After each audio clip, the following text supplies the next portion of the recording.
Today we are having our hearing on the IRS 2026 filing season and the IRS organization. Thank you, Mr. Bisignano, for appearing before the Finance Committee today in your capacity as the Chief Executive Officer of the Internal Revenue Service. On Tax Day today, I look forward to hearing from you about driving taxpayer-first outcomes at the IRS while implementing the Working Families Tax Cuts and delivering larger refunds. As you well know from the private sector, there are always critics, especially when running the day-to-day operations of an agency historically ranked as one of the least favored and most distrusted by the American public. But your distinguished private sector experience leading institutions through crisis, modernization, and transformation are the exact skill set that the IRS needs right now. We welcome your insights on how the IRS can better serve American taxpayers. This hearing comes at a consequential moment. Last year, President Trump and congressional Republicans acted to prevent the largest tax increase in American history. Had the 2017 tax cuts expired, taxpayers earning less than $400,000 would have faced a more than $2.6 trillion tax hike over the next decade. Let me say that again.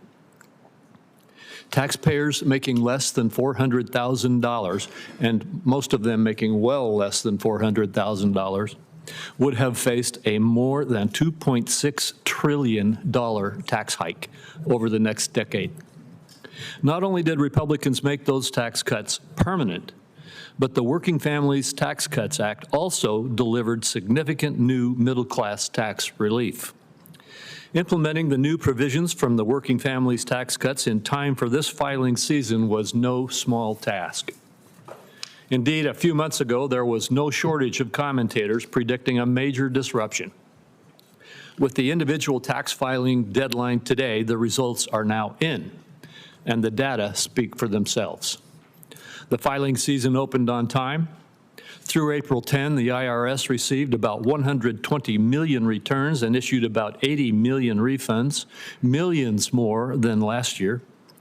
Average refunds increased about 11% to over $3,400, and refunds totaled almost $274 billion, tens of billions more than last year. While no filing season is perfect, the 2026 filing season has proceeded smoothly for tens of millions of Americans. Indeed, the lack of a major disruption has required some of your critics to change their tune. And in an attempt to avoid giving you credit, they now attribute this filing season's success to work that happened over a year ago. However, that shifting narrative ignores the work that you have led at the IRS to build the technology necessary to implement the Working Families Tax Cuts. New provisions for tips, overtime, car loan interest, and senior deductions were claimed on over 53 million returns, nearly half of all filings. These figures indicate that the IRS has done its job to ensure delivery of significant new middle-class tax relief. It also is a testament to the dedicated and skilled IRS employees who have worked to ensure that tens of millions of Americans received their refunds promptly and accurately this filing season. Looking forward, the IRS modernization and combating fraud in the tax system issues remain top priorities for this committee.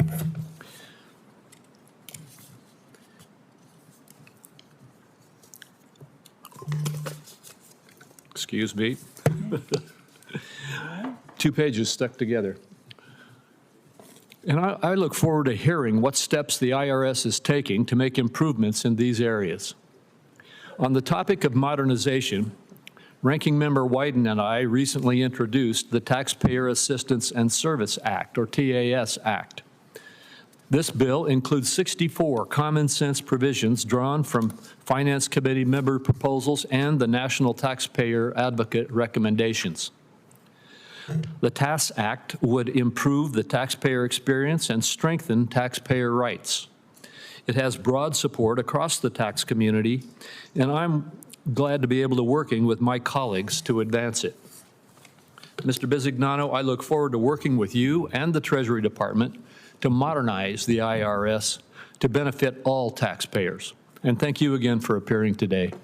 Thank you, Mr. Chairman. Mr. Chairman and colleagues, it's April 15th in America, tax day, and Americans have gone through all kinds of headaches associated with filing their taxes. Adding to the headache, millions are frustrated that Republicans and the Trump administration specifically killed the direct file program for the year and put those workers back at the mercy of the tax software giants who overcharge for a service that ought to be free. It's a reminder that Donald Trump operates pretty much the entire government on the same basic corrupt approach to benefit himself and his friends, to punish people he dislikes, and particularly to degrade public service. Does it no matter the cost to typical people. His handling of the IRS is a perfect example of all three. Direct file in America died on Mr. Bisignano's watch. Shutting it down was a big gift to the Republican allied prep giants who lobby relentlessly. I've remembered years when they spend millions lobbying for the status quo rather than giving Americans a shot at what people have all over the Western world, which is a simple way to file their taxes because the government already has the information. So these rent seekers are engaged in a multi-billion-dollar ripoff year after year, and unfortunately, Donald Trump is on their side. So he acts continually in self-interest. Right now, he's suing the IRS and the Treasury Department for $10 billion over the leak of his own tax returns. During his second term, his administration is violating the exact same taxpayer privacy laws that underpin his lawsuit by illegally leaking tens of thousands of taxpayer records to ICE. Hypocrisy is not the only problem. There's a conflict of interest for Trump's staff at the Treasury Department, IRS, and DOJ. And it's an enormous one. The powerful and unstable men they work for is suing the agency they lead, and they're in charge of deciding whether the taxpayer, the American taxpayer, would be on the hook to pay up. I believe this is a depth of corruption that would have been unthinkable during the first 248 years of our history. Now it seems to be routine stuff for Donald Trump. So let me talk briefly about the IRS's data sharing agreement with ICE. I have been warning for a year that this would lead to serious mistakes and violation of taxpayer privacy laws. That is exactly what's come to pass. There is a strong likelihood that this system misidentified taxpayers and sent ICE to hunt down innocent people who may now be sitting in camps or worse. This is not an overstated danger. Countless families have had their lives ruined as a result of the Trump mass deportation campaign. 46 people died in ICE custody since January of 2025. There are a lot of reasons to protect taxpayer data. One reason is it helps to promote trust in our system. If people believe filing taxes will lead to their abuse or detainment by the state, they aren't going to comply. Non-compliance is a disaster. It criminalizes people who would otherwise be on the right side of the law, and it also drives up the deficit. Those may be the unspoken goals of this administration as Donald Trump and Republicans seek to justify mass deportations and further cuts to essential priorities like health and food stamps. Now, on the subject of degrading public service, there is little doubt that the numbers will show IRS customer service has gotten worse as a result of DOJ and Trump layoffs. The Trump administration's decision, for example, to phase out paper checks for tax refunds has caused real problems and delays for millions of vulnerable Americans. These are people who don't have bank accounts to take direct deposits. It was pretty obvious this situation was coming, but the IRS did no outreach to avoid it.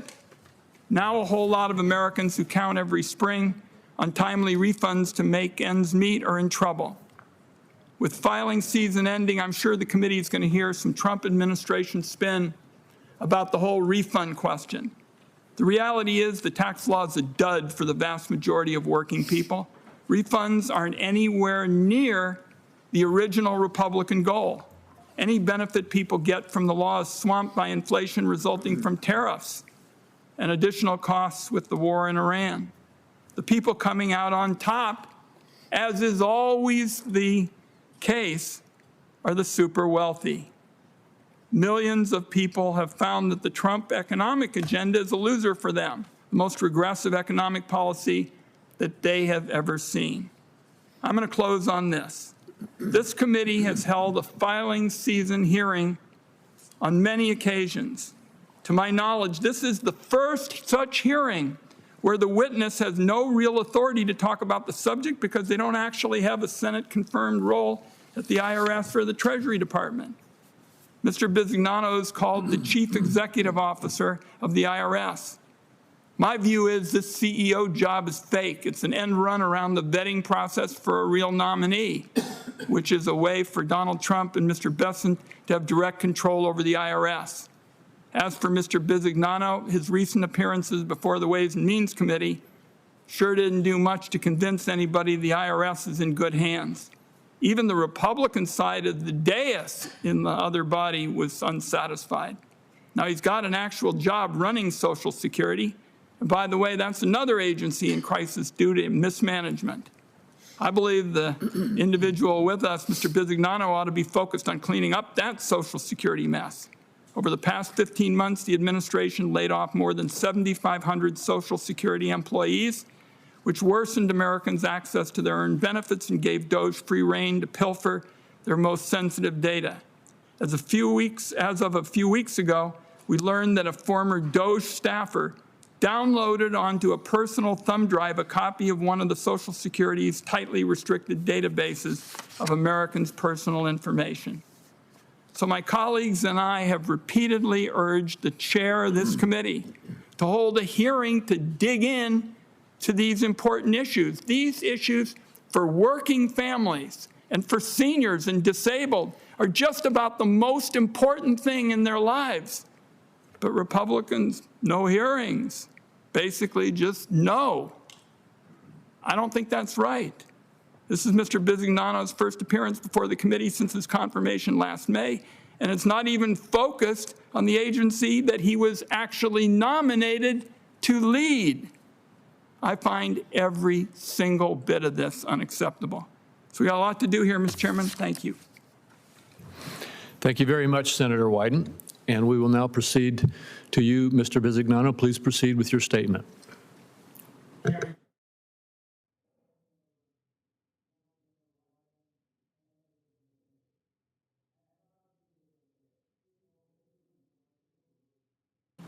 Pull the microphone a little bit closer. Chairman Crapo, Ranking Member Wyden, and members of the committee. I am proud to be here today, April 15th, the annual tax filing deadline, to discuss the filing season and the IRS operations. Since becoming the IRS CEO in October of last year, we have transformed the taxpayer experience. This year, Tax Day holds a special importance because working families across our nation are benefiting from pro-growth tax policies like never before. Let me be crystal clear. This is the most successful filing season in IRS history.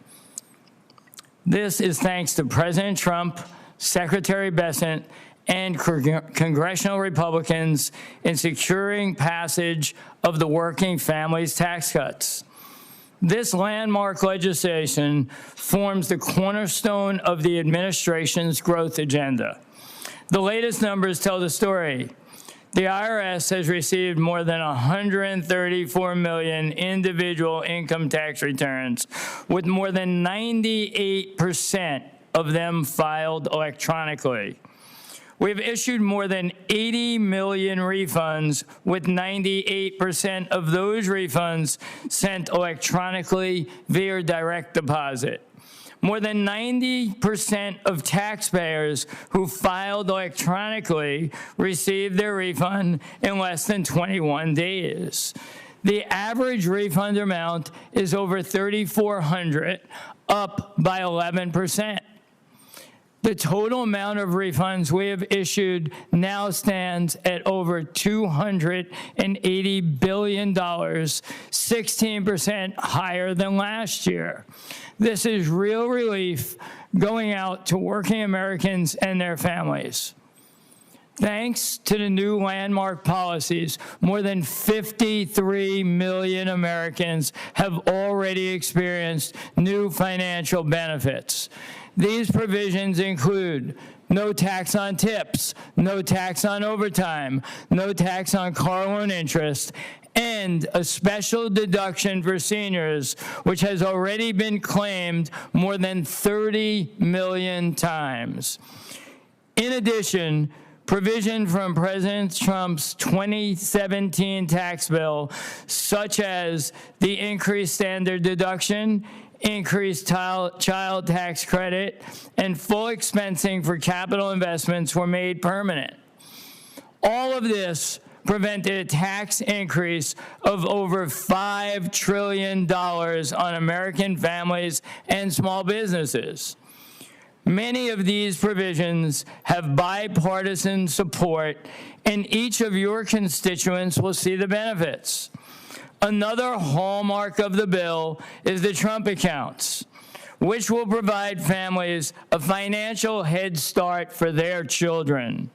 Families have signed up more than 5 million children for the accounts, of which more than 1 million children are covered by elections for the $1,000 Trump Accounts pilot program contribution. Along with filing season and other day-to-day operations, we are transforming the agency to meet taxpayers where they want to be met, creating a digital IRS. This transformation is not just an operational need, it's a modern-day responsibility. It helps us address non-compliance, provides taxpayers with 24/7 access, and safeguards their sensitive financial data. This filing season, visits to irs.gov are up 60% to more than 500 million inquiries, coinciding with decreased phone demand. I am proud of the role the IRS has played in delivering this historic level of tax relief. Our dedicated career employees work tirelessly to prepare for this filing season and have already begun preparing for next year's filing season. I want to thank each of them for their work on behalf of the American people. Our long-term goal for taxpayers is simple: create a seamless customer experience where taxpayers can interact with the IRS with the same ease they expect from the private sector. We're building an IRS that leverages advanced technology, empowers its workforce with better tools, and delivers secure and easily accessible services. In closing, I want to thank Republicans for the passage of President Trump's working families tax cuts, laying the groundwork for a historic filing season. Mr. Chairman, I'm happy to take questions. Well, thank you very much, Mr. Bisignano. As the agency responsible for implementing the President's Working Families Tax Cut Act, you have very, very well explained the benefits that it provides. I want you to just highlight a couple for us again right now. These are new tax relief that Americans were given in the bill, in addition to the tax relief that we gave them by not letting their existing taxes increase. But could you please give me the latest IRS data on how many taxpayers have claimed the no tax on overtime, no tax on tips, no tax on Social Security, and American-made car interest loan deductions. And could you also, I'd like you to do this quickly because I got another question, but could you also tell me the same data on how many people have opened Trump accounts and have received of those opened Trump accounts the $1,000 seed funding? Well, the landmark legislation led by President Trump and Secretary Bessent and the Republicans now has over 53 million Americans who have had a deduction from it. 30 million actually the senior benefit. And that 6 million filers have had no tax on tip. 25 million filers had no tax on overtime, and over 30 million seniors, as I said, and 1 million for the car loan deduction. When you look at all of this, it's the reason we talk about the historic refunds. The largest amount of refunds, 80 million going out, and over $280 million, $280 billion in refunds. We have 10% more people receiving a refund this year, while refunds on the absolute are up 11%. Total refunds paid out are up 16%. And for Trump accounts, another landmark legislation which is creating generations of the future's ability to be financially savvy and be able to participate. 5 million have been opened up for dependents, 1 million for newborns this year already, and our expectation is that will continue greatly. Thank you. I appreciate that. And my next question is, I'd like to give you a chance to respond directly to the attack that you've already received today and have previously received for pausing the direct file program at the IRS. My understanding is that an October 25 Treasury report found that the IRS significantly misrepresented the direct files costs, and that, in fact, notwithstanding the cost of that program to the U.S. taxpayers, about 70% of all U.S. taxpayers are already eligible to use existing IRS free file programs, a public-private partnership, at no cost to them or to the government at all. Could you just give me your response to this? Yeah, we attack? have seen, thank you. Thank you, Chairman. We have seen that this filing season, over 2 million taxpayers have taken advantage of free file during this filing season. Millions more have used free options provided by private industry also. Direct file was a costly, unnecessary, and less popular duplicate of programs that already are in place. Despite heavy promotion by the Biden administration, direct file was by far the least used free filing option. To put it in real terms, Mr. Chairman, the IRS spent more than $72 million to develop and implement the duplicative system that nearly all individual taxpayers did not use. This works out to a cost to our country of more than $242 per filed return, more than 60% costlier than the IRS estimates for an average individual prepared return. As part of the common sense actions I've taken as the CEO of the IRS, it only makes sense to take the resources that were being wasted on duplicative products and not getting the use, and instead bolster the enhanced programs that have worked for taxpayers. Thank you very much. Senator Wyden. Yeah, let's just be clear on direct file. Direct file is working very well today, and taxpayers love it, and all the data shows that, and they don't like what you're doing, so we're clear on that. Let me begin with questions with respect to some of the issues relating to the illegal disclosures of tax information to ICE of all people. In February, a federal judge found that the IRS had unlawfully disclosed taxpayer information to ICE in nearly 43,000 cases. So, Mr. Bisignano, I'd like to start with a couple yes or no questions. Have the affected taxpayers, the people who face this illegal sharing of their information, have they been notified that their confidential tax information was illegally shared? This is just a yes or no answer. Thank you for the question, Senator. As you well know, there's ongoing litigation on this, and I'm not going to comment on ongoing litigation. Well, the district court judge who reviewed the disclosures found they were illegal. And yes, there's activities going on, but somebody's got to stand up for these people. And it sure doesn't look like it's you. When you testified before the Ways and Means Committee, you told me that no one had been fired or disciplined over this. Is that still true today? So Americans need to know, here you have an illegal sharing of taxpayer data. Did you do anything about it? As I said, there's ongoing litigation. And in fact, there have been rulings that the MOU was legal, but I'm not going to debate ongoing litigation with you, sir. Well, you have a federal judge who said it was illegal. And it seems to me that at least should cause you all to wake up from the slumber down there and stand up for people. Now, does the IRS know who and how many people have been detained or deported as a result of the data sharing program with ICE? So Americans understand what's really going on here. Their data is being shared with ICE, personal data, important data. And you say, well, we're waiting around and maybe some court will tell us something someday, but how about the answer to that question? What's your question? Same thing. Does the IRS know who and how many people have been detained or deported as a result of the data sharing program with ICE? As I said, there's ongoing litigation. We're not going to comment on ongoing litigation, sir.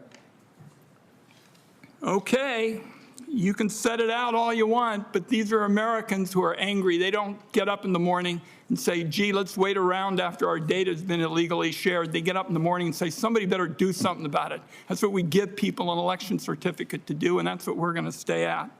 Now, Trump, IRS illegally shares the sensitive tax information that I've just been asking about, but at the same time, he's suing the IRS for $10 billion over his returns being released during his first term. And that was under the watch of his own Treasury Secretary and IRS Commissioner. So yes or no, have you been involved in any discussion of the lawsuit or a possible settlement? Nope. Are you going to recommend that the U.S. taxpayer pay him? So that's something that's within the province of your duties. What are you going to recommend? Are you going to recommend that U.S. taxpayers pay him? Actually, this is not in the IRS. Well, tell me what your opinion is. It's at DOJ. Should U.S. taxpayers pay Donald Trump on this matter? That's a yes or no question. I'm not involved in the matter. What's your opinion? I'm not rendering opinions on things I'm not involved in. What advice did you get from your ethics office on this? Advice from my ethics office and from this being what? This is a conflict of interest on the part of the president. One of the most flagrant conflicts of interest I've seen in all my time in public service. Did your ethics office give you an opinion? Or maybe they gave you one and you didn't read it? No, the opinion is that it's in the DOJ, not in the IRS. No, but give me your opinion. Your opinion counts because you have an important position. You're ostensibly somebody who's supposed to be doing stuff. So let me ask you one last question. My understanding from the press is that you require rank and file staff to show up every single day, and yet at the same time you get on a private jet to come 2 days a week. Is that true? That's completely inaccurate. Okay. Thank you, Mr. Chairman. Thank you, Senator Bennett. Thank you, Mr. Chairman. Thank you, Mr. Bisignano, for being here today. I don't really understand what the reluctance is to be able to allow taxpayers in Colorado and across this country pay their taxes with a pre-populated form like people have in other countries all over the world. For decades and decades and decades, people in other places, all across the OECD countries, frankly, all across the world, have been able to pay their taxes so much more efficiently, with so much less red tape, with so much less bureaucracy. And now it sounds like we're sort of going in the wrong direction. Could you just explain why it is that we can't seem to catch up to basic technology in the rest of the world? Yeah, why would you say we're going in the wrong direction, sir?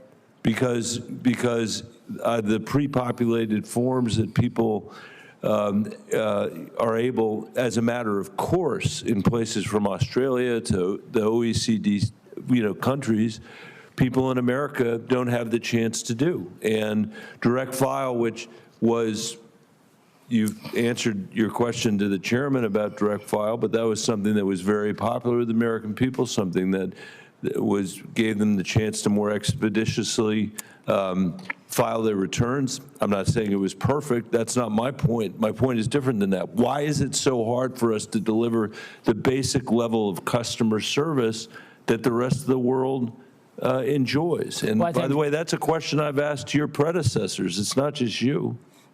Let's go. I thank you for the question, sir. Thank you. And thank you for taking the time to explain it.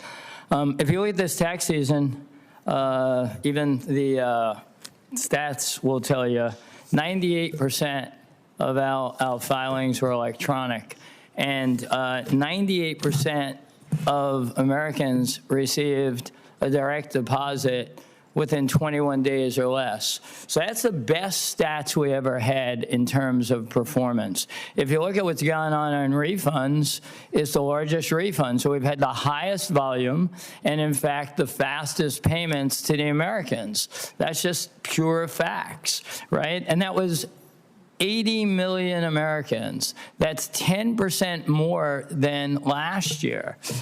So when you look at the filing season, and then, there was a leaked Inspector General report that actually said phone servicing was over 40% better this year than last year. But what is the reason not to make it easier? What is the reason? Well, I'm talking about all ways that we are making it easier. And if you look at 500 million online inquiries by taxpayers, right? That's hundreds of millions more because we created tremendous capability. That's the good career working technologists at the IRS. I'm not, my problem is not with the people working at the IRS.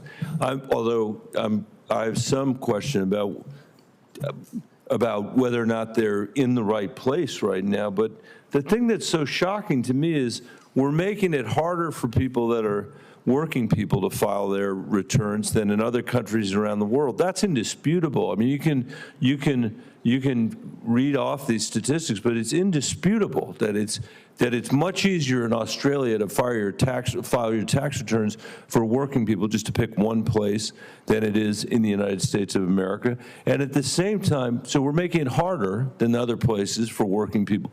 At the same time, the estimates are that the lack of cops on the beat at the IRS is going to cost the Treasury of the United States $646 billion in unpaid taxes by the wealthiest people in America, contributing to the $38 trillion deficit that we have, debt that we have in this nation. By the way, I remember you saying when you and I met before your confirmation that you were deeply concerned about the level of national debt in this country. It is $38 trillion, and a lot of that is because of the completely unpaid for tax bill that is the Trump tax bill. So what do you say about the $646 billion, Well, $643 billion of uncollected revenue, taxes people owe in this nation? I say, first of all, one thing I'd say is we need to figure out, you're talking about the tax gap, and what I've seen is nobody's ever worked on the tax gap. And we need to decide what is the addressable tax gap, and we need to go get it. But enforcement revenue is up 12% this year. Enforcement revenue is up 12% this year. The top 5 cases this year are $2 billion. So, and that's not, I'm making a point because, in fact, we are going to work equally on every bad actor. Okay, what we just heard, Mr. Chairman, was testimony that said that nobody has ever worked on the tax gap. I think it's long overdue that the IRS should be collecting taxes from the wealthiest people in this country. And the head of the IRS says they're not doing that. Thank you. That's not what I said. We all agree we should address the tax gap, and I think he said that he is too. Good. Well, I agree. Thank you for interpreting. Example of it. Senator Welch. Thank you very much. Welcome. Send it to you if you want to go on. What was the deficit number when President Trump took office in January 20th of 2025? I don't know. Well, do you know what it is today? I'm not tracking it. Big number. And I want to just follow up on some of the questions my colleague from Colorado asked. On enforcement, we have a chart here that there has been significant cuts in the staff for enforcement. And this chart here shows that 25% loss of staff has led to longer wait times. And I understand you dispute that, but that is our experience in Vermont. And also, as the senator from Colorado mentioned, $598 billion in lost revenue from the DOJ layoffs. They should be here. Do you want to contest that? First thing I'd say is, as I said, you know, the Inspector General would say phone servicing performed 40% better. Secondly, it just said, you know, we have 12% more enforcement revenue year to date than we had before. So let me interrupt for just a second. I mean, you believe it is absolutely essential that the IRS enforce collection, particularly from 100%. all right. And one of your predecessors in the Trump administration, Mr. Rettig, you know him, he says that while he described the agency as outgunned by wealthy, well-advised taxpayers, and Mr. Rettig estimated that the tax gap, which is the difference between taxes owed and taxes paid, was approaching $1 trillion a year. That's from a Trump appointee who shares your concern about collection. What is your number? My number is that you know, the last reported tax gap was 650, right? And I think we're undergoing a review of what's the actual addressable tax gap and how to close that gap. Well, let me ask, you know, the review has to be done. I mean, there's a well-known tax gap, and that is something that your predecessor in the Trump administration acknowledged. $1 trillion a year. That has got to freak you out. Well, I mean, what are you doing about it? Well, like I said, the last reported one was 650. He was projecting out. There's no document that was produced at $1 trillion, but 650 is big enough so we don't have to debate the trillion. And what I'm saying is But here is what's happening. I mean, the number of staff that are assigned has diminished.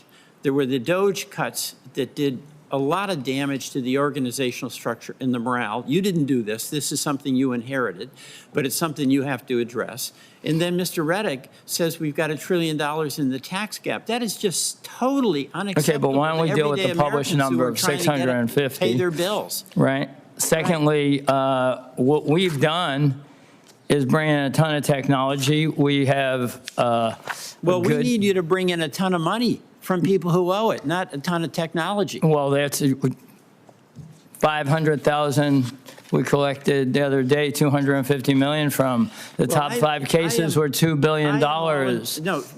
I am all in favor of that. You've got some successes there you've talked to, but if there is a gap, and again, this is not my number, this is from the Wall Street Journal quoting Mr. Rettig, your predecessor. Yeah, well, that's a paper talking about somebody with a number that's never been produced. So I want to really use that for my baseline. Well, we've got the Yale Budget Lab that studies this with a PhD in economist, and we've got a former IRS tax commissioner on Trump who puts that number at about $1 trillion.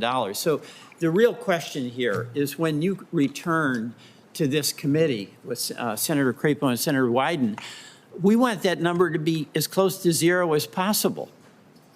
Well, what you'll have is a plan to drive the number down, and you'll have the resources allocated and technology. We don't want a ton of technology. We don't want a plan. We want people who owe taxes to the United States Treasury to pay taxes to the United States Treasury.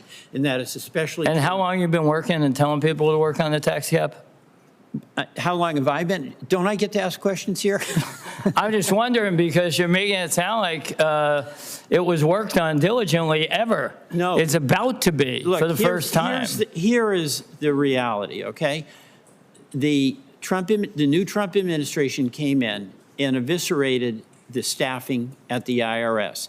It also changed its policy on audits of very wealthy individuals. And it's incredibly complicated, those audits. The things that very wealthy people can do to avoid stating what their income is and inflate their expenses. That has happened. Mr. Reddick has acknowledged that it was so great that it got up to $1 trillion. That is a problem that is the responsibility and burden you have to address and get that number down. Thank you. Thank you. Nobody's been fired. Everybody retired voluntarily. All right, thank you. I yield back. Thank you, Mr. Chairman. Thank you. Senator Whitehouse. Thank you. I'm told that Administrator Bisignano is not going to answer any questions related to the Social Security Administration while he's here before this committee. That doesn't seem like a great rule. I don't know if the chair has approved that refusal to answer questions on that subject. Well, this is an IRS hearing, not a Social Security hearing. And does that mean that we don't get to ask questions about Social Security Administration? Oh, you can ask even though whatever questions you here? want. I leave it up to the you answer? CEO as to what he will answer. Will you answer? If you want to ask me a question, No question. I'm sorry? That is a yes or no question. Will you answer? I want to hear the question. I'll answer. I'll definitely answer. Okay, good. I'll definitely answer. It's pretty simple. You and I have talked before about this subject, and that is protecting the data of the Social Security Administration. When we first spoke and we had the hearing here, you said you'd do a complete review of the extent to which what I call the doggy boys had gone in and exfiltrated data from the Social Security Administration. And you then reported back that it looked like there had been no problem, that the data was sound. Since then, there have been multiple reports of doggy boy people having removed potentially significant amounts of data from the death list and others and exfiltrated them when they left to provide as an asset to private sector employers and so forth. Would you like to update us on what your review has shown? Yeah, that review's been fully put in front of the ranking member and the chairman's staff and been reviewed with them. And what can you assure us about what Social Security data has been exfiltrated? We've been very clear about we don't see any data that left the House. You don't see any data that left the House? Oh, Okay. The number of new exams, audits for taxpayers in very, very, very high income categories, like above $10 million in income, has dropped by 9%, and I believe it's scheduled to drop by another 30%. I go back to the days when the majority of the IRS's enforcement effort was in states like Mississippi, going after the poorest people. And I thought that one of the good things that we did on a bipartisan basis was to refocus the IRS audit on the people who are most likely to be tax cheats, which is people who have enormous resources and the ability to deploy complex tax cheat strategies. What is up with the reduction in interest in auditing very rich people and the reduction in actual audits of very rich people? Well, there's, first of all, this year, collections and enforcement is up 12%, and this is year to date. As I said earlier, we've had over $2 billion in the top 5 audits that we collected on, and we'll go after every bad actor. We're not, there's no bias to any of it. It's every bad actor. You're not going to have the type of revenue we have coming in from enforcement if you're not collecting from highly compensated people. and bad actors. So, you know, I mean, I think that this year's numbers will prove itself out. So what explains that, for instance, the large business and international division lost 19% of its staff? And has that affected audits in the large business and international No, division? I think what our head of enforcement would say and our head of CI would say is their ability to use technology has completely gotten them reaching out to more, not less. You know, I don't think that the metric anyone ever had that said it was the right number of staff, and I'm going to always ensure that we have the right number of staff to get every job done we need. Mr. Chairman,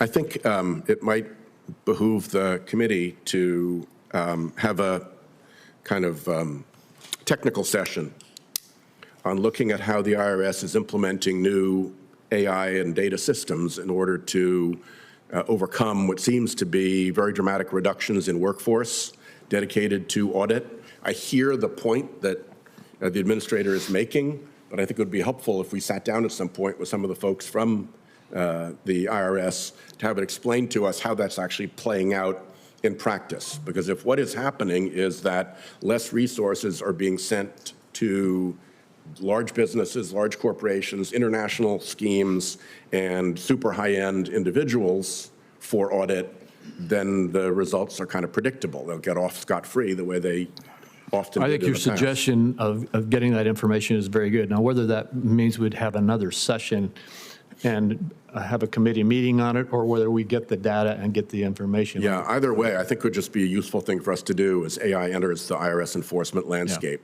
I've seen a lot of information that gives answers to that, so I think we can get that I information. think that'd be very helpful. I appreciate it, Chairman. Thank you, sir. All right, thank you. Thank you, Administrator. Thank you. Senator Cortez Masto. Thank you, Mr. Chairman. I'm going to stay on the same line of questioning. Mr. Bisignano, how much time do you spend as the CEO of IRS versus your duties as Commissioner of Social Security? I'm curious.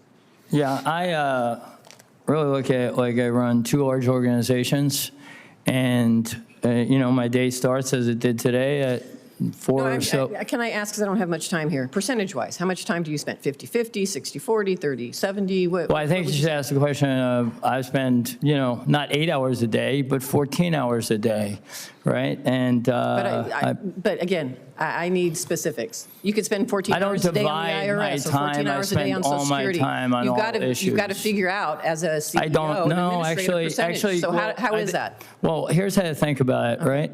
We run it with a governance structure, both organizations. There's a weekly staff meeting. There's a key indicator meeting that we take the top 2 levels of management. This will be a report that never existed before. Many things did not exist before. We built technology to be able to look at it. That happens every week. We have a risk meeting that never happened every week. This. Yeah. I'm sorry. Let me just say, it'd be helpful if you could look back at your calendar and you tell us how much time was spent on Social Security versus IRS. That would be very helpful. Just your days. That's all I'm asking. Secondly, I appreciate you in the private sector. You're going to include Saturday and Sunday. You want to know how many hours I spend on each of them? Just a percentage, yeah. I'll give you the hours. Listen, let me just say this. This is an oversight hearing because the taxpayers pay your bill. The taxpayers pay mine. They're making sure that the agencies that work for them are run efficiently, and we're spending the money in a way that is efficient for the taxpayers, to the benefit of the taxpayers. That's all I'm asking, is information for the taxpayers on how you're spending your time. It's not a gotcha question. I'm not here trying to attack you. It's just specifically how we see this moving forward. So I want to follow up on some of the comments that you've made. You're focused on delivering measurable results across the IRS. I appreciate that. You come from the private sector. You're all about measuring metrics and outcomes, and I think that's great. And in your speaking, your introduction today, you've identified several deliverables that you're identifying for the IRS. My question is, as you're measuring these metrics, can you provide us more information on how you are measuring them? Sure. For instance, it would be helpful for me to understand I get achieving the best filing season results in timeliness and accuracy, so it'd be helpful if you give us the metrics, what you're basing it against, how you are achieving that outcome. What I don't get is the building a world-class management team. I'm not sure how you do a metric on that, but if you've got a metric, that would be helpful. So if you can give us more specifics on those items, I would appreciate Sure. that. My pleasure. Thank you.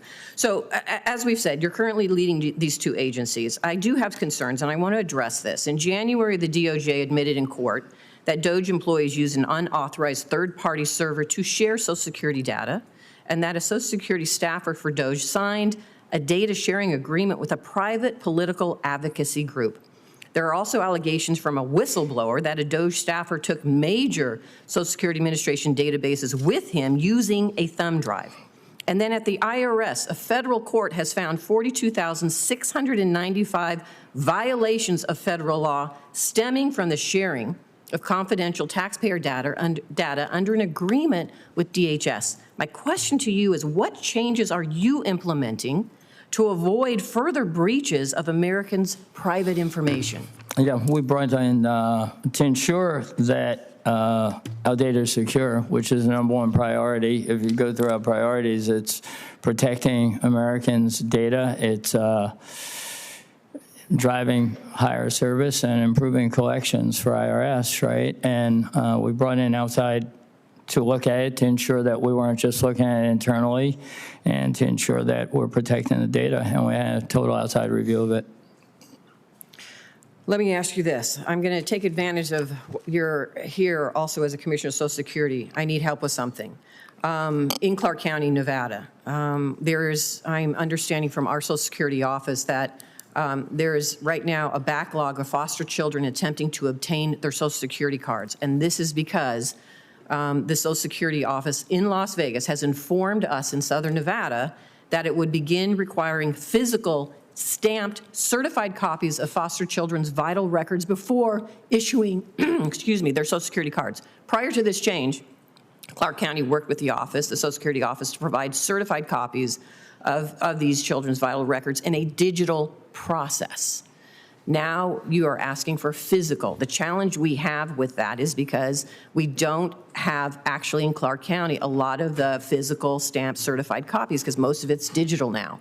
So can you take a look at that for me and figure out how we can We'll be back get to- back to I'll a be back system to that your we're office. moving in a digital process? We'll do it this week. Thank Talk you. to your office. Thank you. Thank you, Mr. Chairman. Thank you. Senator Johnson. Thank you, Mr. Chairman. Sorry I'm coming in late, and if I ask some questions or make some comments that have already been covered, I apologize for that at another hearing.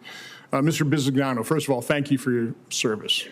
You've taken on probably two pretty thankless jobs in two very difficult organizations, I think, to really reform. But you have the perfect background. You know, having come from the private sector in businesses where you have to, process what, trillions of transactions. Okay, I just want you to compare that challenge and how you got control and had world-class businesses in the private sector versus the challenge you face right now and what you've seen in the first year of your service here. Yeah, I think I actually brought the same playbook. And I'm honored to be here, and congratulations for everything you've done. And, I talked earlier for the great work you all did on the Working Families Tax Act. I brought the same playbook, which would be a governance structure that interacts pretty deeply with management. We eliminated layers of management so we'd have a flatter org. Obviously, we have a weekly staff meeting, which I don't know is always customary, but is the only thing I've ever known. You're bringing private sector management techniques to the federal Yes. government. I noticed in your testimony you said you've got now a first-class management team. Were those all people you recruited? Half recruited and half great career people Just that were waiting. identified them. Okay. Waiting, and they're actually learning. We're building right now that we'll implement in May a leadership academy that we teach to the next levels of management on what really good looks like and how to achieve really good results, how you can have less people and better results. So you're trying to create an environment that's going to last beyond your term. That's my whole objective here. When you came into office in your position, how many people were still working at home? How many are working at home now? We don't have anybody working at home now. Were there quite a few when you came into office? Yeah. Like what percent of the workforce? Well, I think before me, a whole bunch were brought in ahead of time, but at one point, it was greater than 50%. Were there a lot of terminations as a result of that, or just retirements from people No, who didn't want to come back to work? all voluntary retirements, which I think was nobody's going to really like hearing this, but was good because they wanted to retire. That's fine. So what percentage of the workforce ended up taking that retirement rather than having to At IRS, 25%. About 25%. So do you feel you're understaffed at this point in time? Or No, so you're going to be able to get by and do a better job with less? The numbers are showing that, and that's what I think the scoreboard, we're getting refunds out, 98 million of them within 21 days. Right.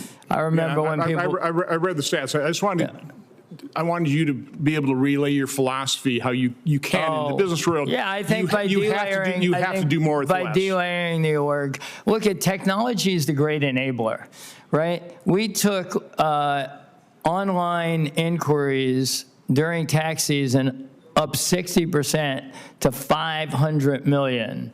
Years ago, those would have been phone calls or walk-ins. Which, by the way, that was the next place I wanted to go. I mean, is the technology being updated? Is it up to snuff? Or are you dealing with the legacy systems that are just creating all kinds of havoc? We're always going to be upgrading, but right now we're upgrading for next year, and we're learned a lot from this year. And I think the reality is we will invest a lot more, too, in tools that help us, collect more revenue also, not just the servicing side. Well, again, I just want to encourage you to continue this. This is exactly what these agencies, including Social Security, need. They need a private sector approach, do a lot more, a lot better with less. My final time here, what I always ask of people in charge of the IRS, our tax code is grotesquely complex. It costs $400 billion plus to comply with.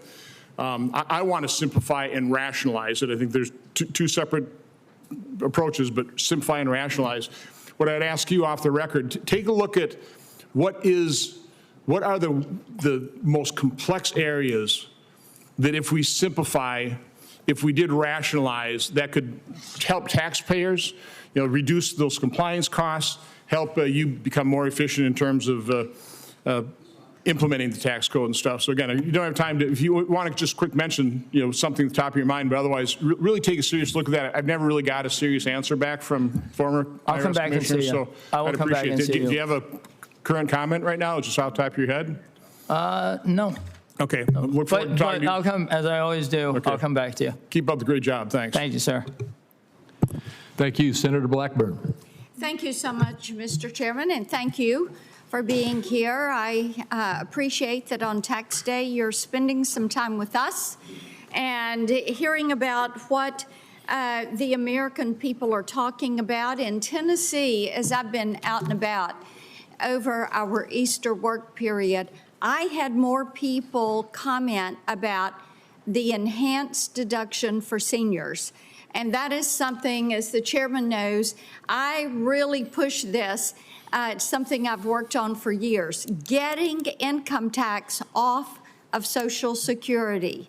And I appreciated your comments that 30 million filers have taken advantage of this and that it is one of the most, really one of the most sought after deductions, and that we're seeing those increased deductions. So I thank you for the work on that. I do want to talk to you about the IRS current administration of the R&D tax credit as it relates to manufacturers. Tennessee is one of the best states in the country for manufacturing, and as we are pushing more into the additive and advanced manufacturing concepts, we are seeing a lot of manufacturing come back. Now, some of our manufacturers have told me that the IRS has asserted that research that manufacturers conduct on their shop floor doesn't qualify for the R&D credit, and that supplies used in shop floor research are not research expenses. And we know China has supercharged their R&D incentives. So I think it is very important for us to look at this engagement and allow this shop floor research to be considered in that R&D. So I'm going to ask that you work with Treasury, that you convene the tax policy folks at Treasury and the folks that are administering the R&D credit at the IRS, so that everybody gets on the same page and that we continue to lead in R&D. And we're looking for these best practices that R&D leads us to. So can you commit to working with us on this issue? That's a very simple item, 100% yes, and thank you for all the work you did for the seniors, and we'll be happy to come to your office and work on it. Thank you. We want to get that one addressed because I do think that we need to clarify this R&D issue if we're going to repatriate a lot of these manufacturing jobs. I also want to raise a Treasury Inspector General report on tax administration. And after reviewing the IRS partnership audit efforts, many of which began under the Biden administration, it remains difficult to understand how these programs actually fit together. And the report identifies several overlapping efforts, and I know you were working on rooting out duplications and redundancies. And the large partnership compliance program, the pass-through organization, the PTE campaign, the PTE program, but their structure and their relationships are not clarified. Therefore, you get that duplication. And the LPC, created in 21, now appears to sit within the pass-through organization that was established in 2023, while the PTE campaign and program operate alongside or within it at various points. This leads to monumental confusion to companies that are trying to comply with the law. And I would ask that you work with us. And you can see how there is so much redundancy here. And we need to know that you're going to be open to simplifying this structure and bringing some clarity to it and moving to an efficient enforcement in these measures. Will you work with us on that? First of all, of course, and thank you. Yeah, we will, and we're focused on the same items you are, so happy to come get the teams together, and we will round up all the resources required between Treasury and IRS. Thank you, and keep processing all of those enhanced deduction for seniors. I think it's Section 5 as seniors file their reports. Thank you, Mr. Chairman. Thank you, Senator Blackburn. As I understand it, that's $6,000 deduction for the qualifying seniors. That is and correct. It's per person. That's correct, $6,000 per person. And as we worked with committee staff during the time we were doing the big, beautiful bill, it removed the income tax from 88% of our Social Security recipients. Thank you. I appreciate you helping focus on that. Senator Grassley. Thank you. And for being here, but also thank you for several meetings I've had with you over the last year. to discuss various things. I get the opinion by listening to people on the other side of the aisle that all you have to do is hire 100,000 more people in IRS and you'll get a lot more money. Under the previous administration, the IRS placed an emphasis upon law enforcement through increased audits.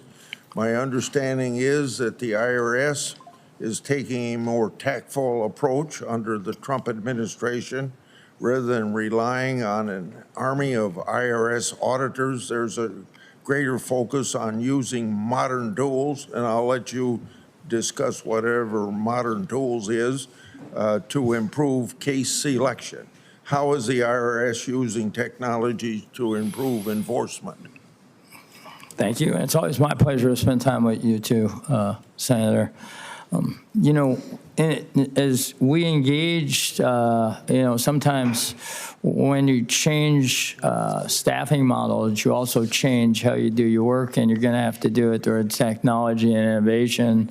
And as you know, if not, Parkinson's law sets in, and we like to go in the opposite direction. We've built a bunch of tools, and one of the things that happens is we talk about the number of audits we have, but a direct example is we've sent out, over the past 2 months, 500,000 letters to people who we knew were in fact sending in underreported returns, and they corrected them. Those wouldn't show up as audits, but that's our data collection capability. Without data analytics, as I like to say, we were doing AI before it was AI, and that resulted in $250 million more collections.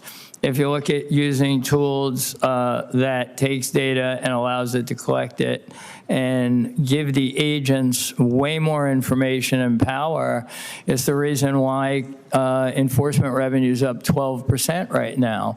And those type of items allow us to get more done. If you look at the fact that amended returns took 6 weeks to process, and now they take 3 days.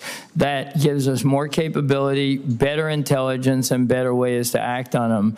So there's a lot going on inside the agency from a technology standpoint that's actually driving outcomes, and I think that's why we're able to say the enforcement revenue is up 12% this year. And when we talk about it, we're talking about, the 5 biggest cases being $2 billion. So it's clear that we go after all bad actors, and we want to inform people and give them an opportunity to pay us what they're supposed to pay the right amount. Yeah. Now, I want to bring up legislation I got passed a long time ago to see how IRS is working in that area.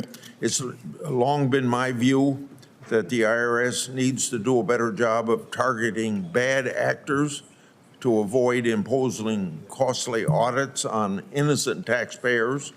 A program that I have championed to do just that is the IRS whistleblower program, which incentivizes those with knowledge of high-dollar tax evasion to alert the IRS.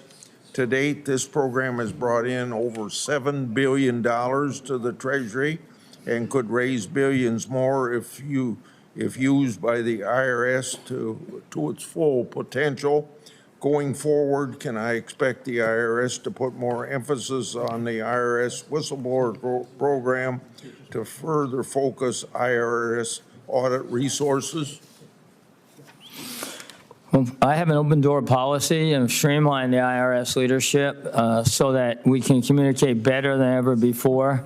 I hope any IRS employee utilizes the resources they have to communicate issues they see to me or any form of leadership or wherever they feel appropriate. We like to hear from people. We understand, whistleblowers are usually important to our system here. Well, that's got to be my last question, but just let me say this in regard to this program.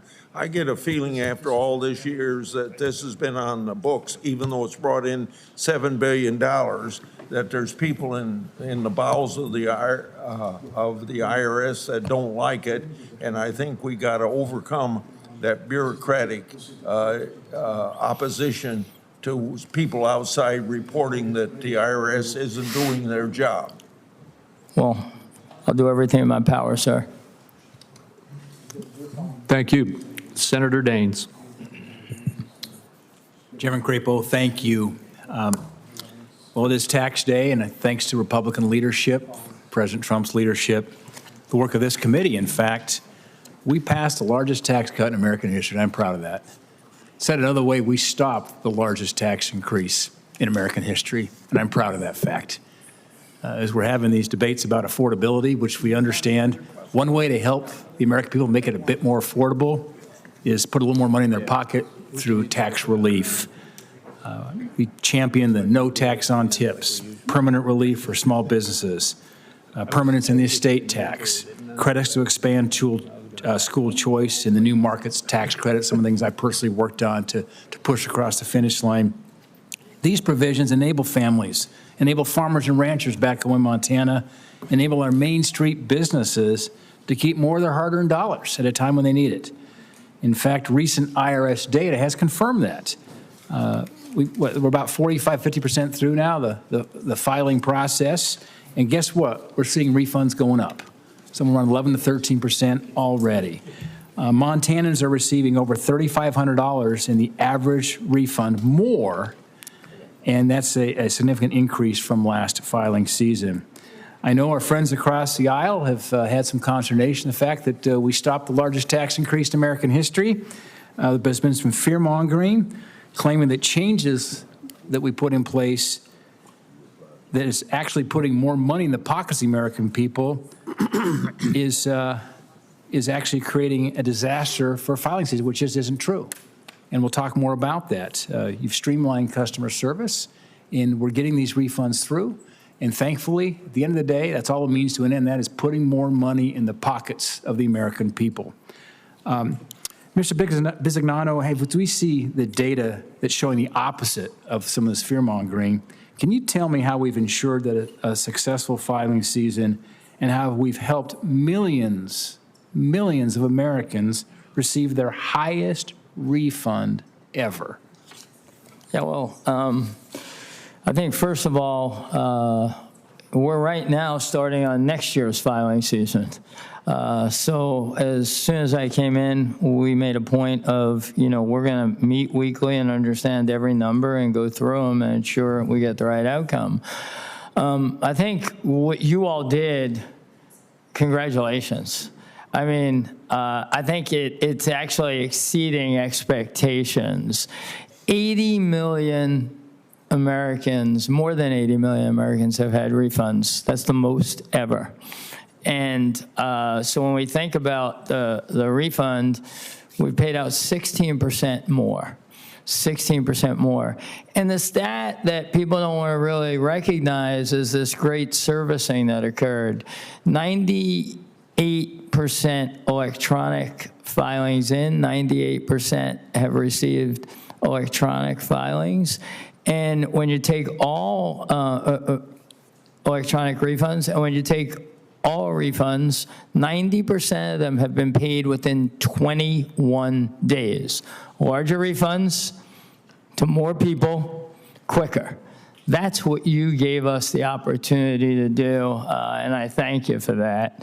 And, I give the great career people in IRS who I work shoulder to shoulder with, and the team who came in with me, a ton of credit for what got delivered and where we are.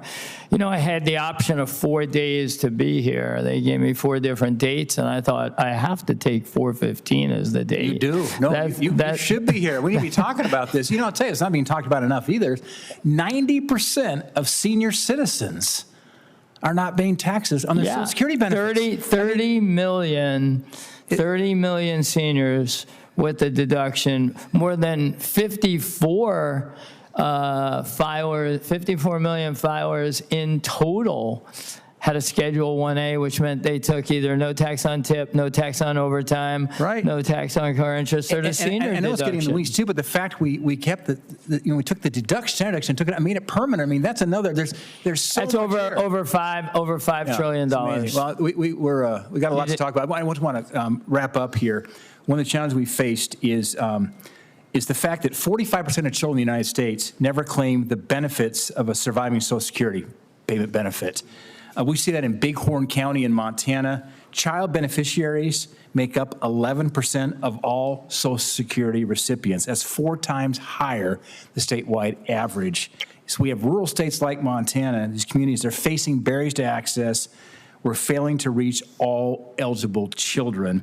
In addition to the personal hardships these children have, too many of them face financial hardships by not receiving their duly owned benefits. My last question, and I'm done here with my time. Given your dual role as IRS CEO and Social Security Commissioner, do you commit to working with my office on this important issue and ensure that all eligible children across my state receive these benefits they're entitled to? My pleasure and honor. My dad was an orphan and worked 44 years for the Treasury Department. So I'll be there whenever you want me. We'll have our staffs get together, sir. Thank you. Thank you. Senator Warner. Thank you, Mr. Chairman. And I appreciate the fact that you know my arguments are going to be so powerful that you allowed 3 Republicans to go in a row to try to build up and buttress your. We did our best to soften you up. Case, but now let's bring some facts back to the discussion. Commissioner, it's great to see you again. On the big bill, in your testimony, you said you're going to return $274 billion in refunds to the American people. Now, we tried to actually look at this in terms of what this means in terms of actual cost. And let me just talk about my folks in Virginia. Average refund is $346. Now, I believe that number is skewed high because there are some of us at the top that got a much larger refund than that. But we'll give you credit for the full $346 in terms of refund. What has it really meant for Virginians and Americans in their pocketbook? Well, because of data centers, other issues, average electric bill increases $204. The president's liberation, or I would say to farmers who don't exactly feel liberated, their tariff costs, average family, $307. Rent, because we haven't done enough on housing supply. Ranking Member Senator Warren has gotten a good bill out of the Bank Committee unanimously, but rent increases up $307. Actually, I'm sorry, rent increases at $600.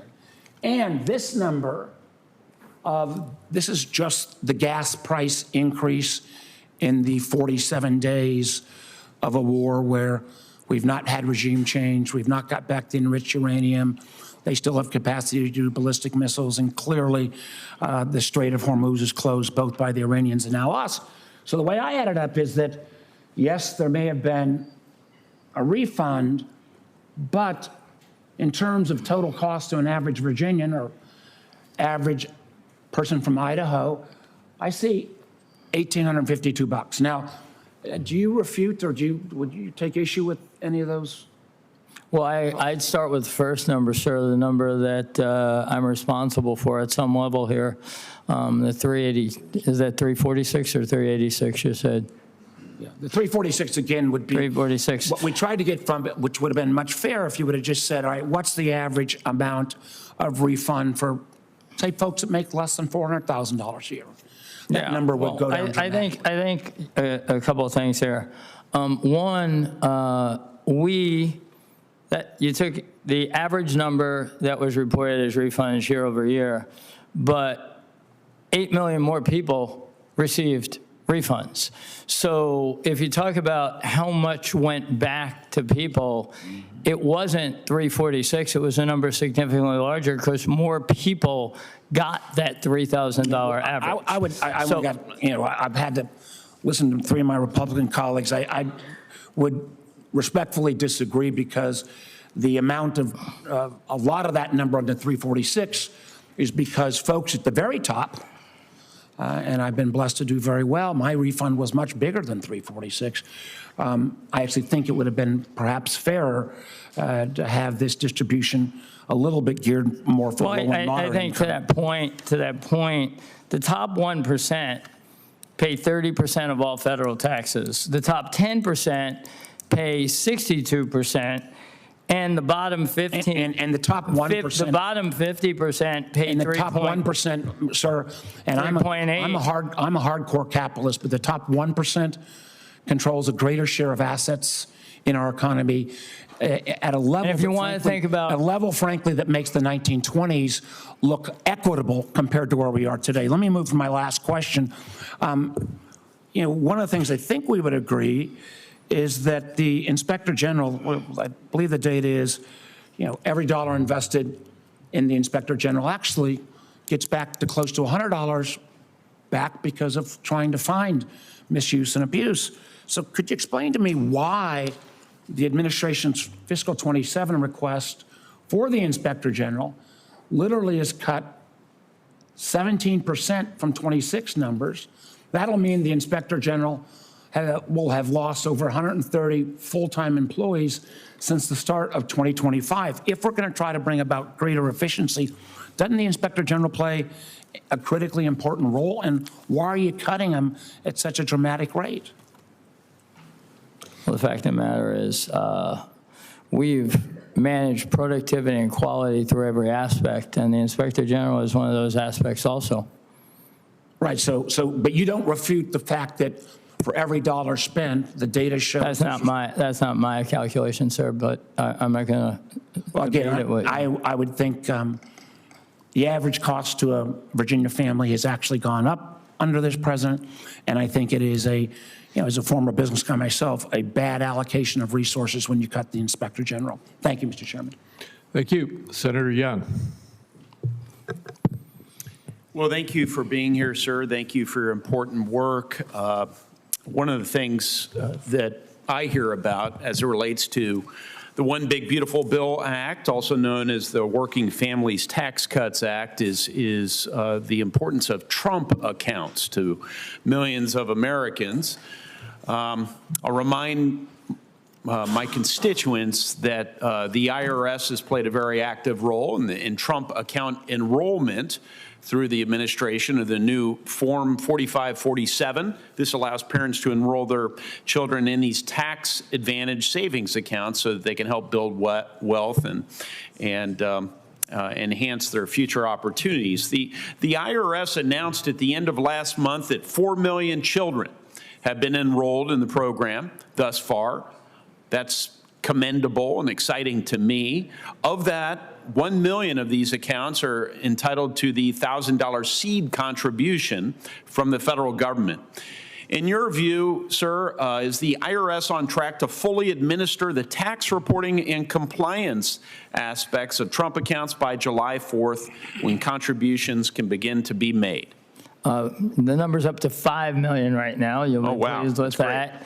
And as you know, there's also you know, philanthropy that's occurred that will allow a newborn to get, you know, like the Dell Foundation putting in $6 billion.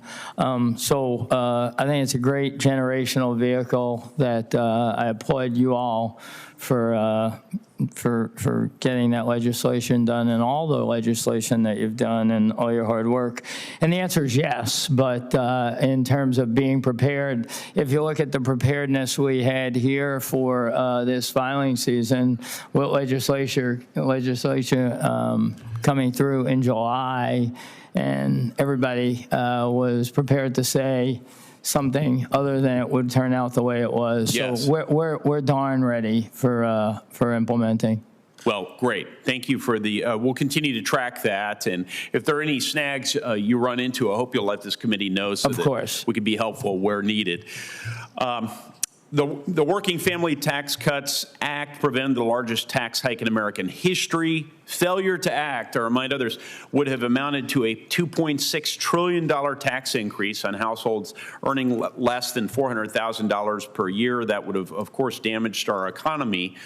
Mr. Bisignano, what other changes are we seeing? What changes are we seeing in business formation, wage reporting, or other filing behavior that reflect taxpayer response to the many pro-growth provisions in the tax cut law? I think the most telling signs, if you look across the whole platform, that was a $5 trillion tax hike that was avoided, as you talked about, when you go through the all taxpayers. Any trends we're seeing? Well, trends we're seeing, to me, what we're seeing in the filing season is, the fact that what you all implemented has 54 million Americans aware of OBBB. I think the senior deduction, you have to say, is really taking the tax burden off the seniors with 30 million filed. I think you're going to watch as we close out this season, the fact that we're going to obviously have the highest refunds ever. Yeah. And all of that, is putting money back into the system. The last thing I wanted to touch on, the Wall Street Journal over the last roughly 24 hours had a column, you probably saw it, entitled America's New Tax Mantra, The IRS Isn't Going to Catch Me. And I think, none of us likes taxes. I think it's really important that we're enforcing our tax law and that people aren't cheating on their taxes. I know the IRS often finds itself up against very sophisticated and well-resourced taxpayers that may or may not be attempting to abuse tax rules, hence the importance of effectively identifying cases to audit. How can your digital-first approach and the IRS adoption of new technological tools help in determining which cases to investigate further so the agency's manpower can be better focused on the core accounting and legal work and, if necessary, enforcement work? Yeah. First, enforcement revenue's up 12% year to date. And, if you pick the top 5 cases, they were $2 billion. And I think the team there does an outstanding job. They've brought in a technology-first mindset. Everything from, it's never talked about, but, we flag and send out information to taxpayers within a day or two sometimes of their filing that is wrong. That's not called an audit. It might turn into an audit, but if you go over the past couple months, 500,000 letters go out, and we collect $250 million from them. But on the technical side, we are doing a lot of data comparison that we would have done manually. Now, technically, we started that in December, and that's manifesting all types of cases that we might not have gotten to. So I expect, I saw the headline. That's a good rally cry for that whole org. We talked about it. They're fired up to not have that be the case. And I actually think some people think more agents. I think more technology, and that's going to far exceed what the humans can do. Technology is the great enabler. I'm well over my time. Thank you for your and your team's efforts to root out fraud and abuse. Yes, Mr. Chairman. Thank you, Senator Barrasso. Thank you, Mr. Chairman. Congratulations. Thank you for the great job that you're doing. There have been some allegations from the ranking member, from Senator Whitehouse, Senator Cortez Masto, Senator Bennett. I want to get the record set straight on the data privacy and what you've been doing in the record since you've been there. Because the IRS does, prior to this, had a really troubling history, I believe, of failing to safeguard taxpayers' personal information. 2022 Government Accountability Office report found almost 500 instances of IRS employees improperly accessing taxpayer data. Under the Biden administration, an unvetted IRS contractor leaked the confidential records. I believe it was over close to 500,000 Americans, and they did it to liberal news outlets. In a separate incident, the Biden IRS accidentally published the data of over 100,000 taxpayers, and they took it down. Then they republished it again months later. Not a single person in the Biden IRS has ever been held accountable for any of this. This is the record that you inherited, and I think you moved quickly to change that. So for the first time in the history of the IRS, you mandated the risk management staff now report directly to senior leadership. You launched a comprehensive cybersecurity review. You brought a lot of new oversight. So how has your approach changed the way that data security vulnerabilities that we've seen in the past get identified and are addressed? Well, I think you know, I like to talk about the governance model that we use, and obviously you hit on one item, the elevation of risk management to reporting directly to me, to taking a much larger slice of cybersecurity, running on a protect the perimeter, patrol the interior, and while doing all that, you know, reinforcing that we want problems to bubble up. We want to hear them. We want to know them. That's why we have a weekly risk meeting. Every week we get together to go through every risk profile in the place, any risk problem. Problems don't age well.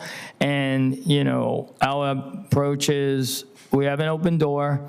We want to hear problems, and we want to deal with problems, and bring outside experts in to test what we're doing and ensure it's right. I think, you know, I mean, we can't guarantee outcomes, but if you have a great risk management discipline, your odds are you're going to have less problems. Good. I do want to recognize also the incredible work you're doing at the Social Security Administration. Last year, we've seen faster customer service, better outcomes for beneficiaries, so you deserve a lot of appreciation for that. But today's tax day, which is the reason that you're here, and close of filing, Steve, is we're seeing under this new law that we passed, refunds are up, total refund dollars are up. A total of 80 million people got refunds this year compared to, which is like 7 million people higher than last year. Of so many of those claims that come in, new tax on tips, they've benefited from that, no tax on overtime. On Social Security, you talked about some of that in the opening remark.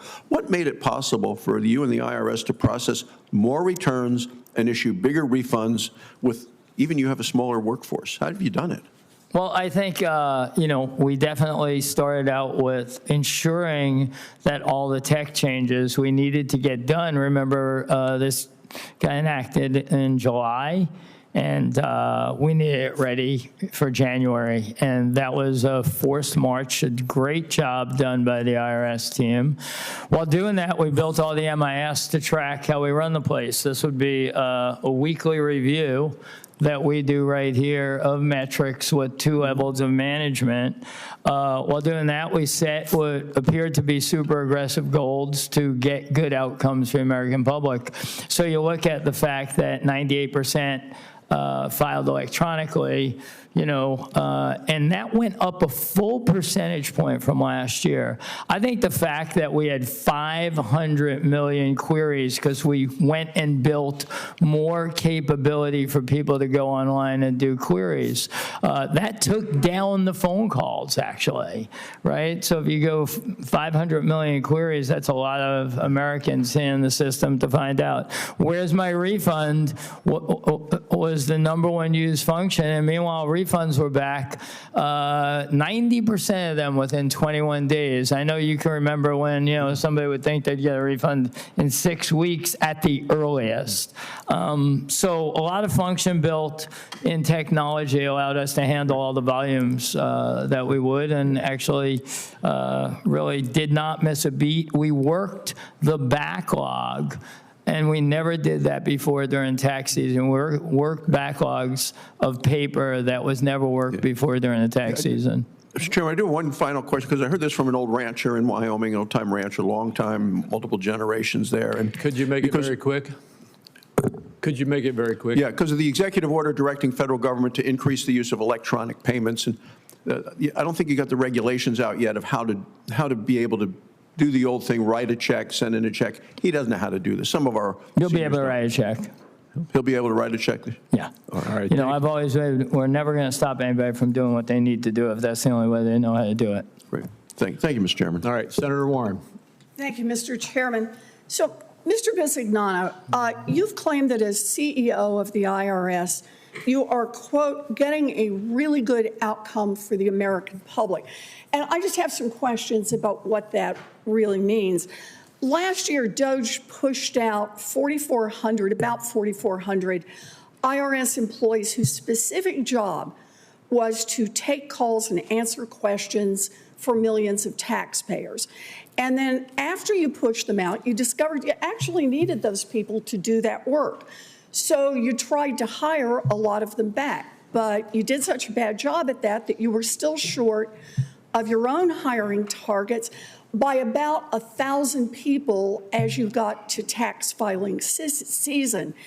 And now taxpayers who call in are waiting literally twice as long on hold to get help. So, Mr. Bisignano, which part is the really good outcome for the American people? Is it pushing out thousands of employees who are needed to help answer taxpayers' questions?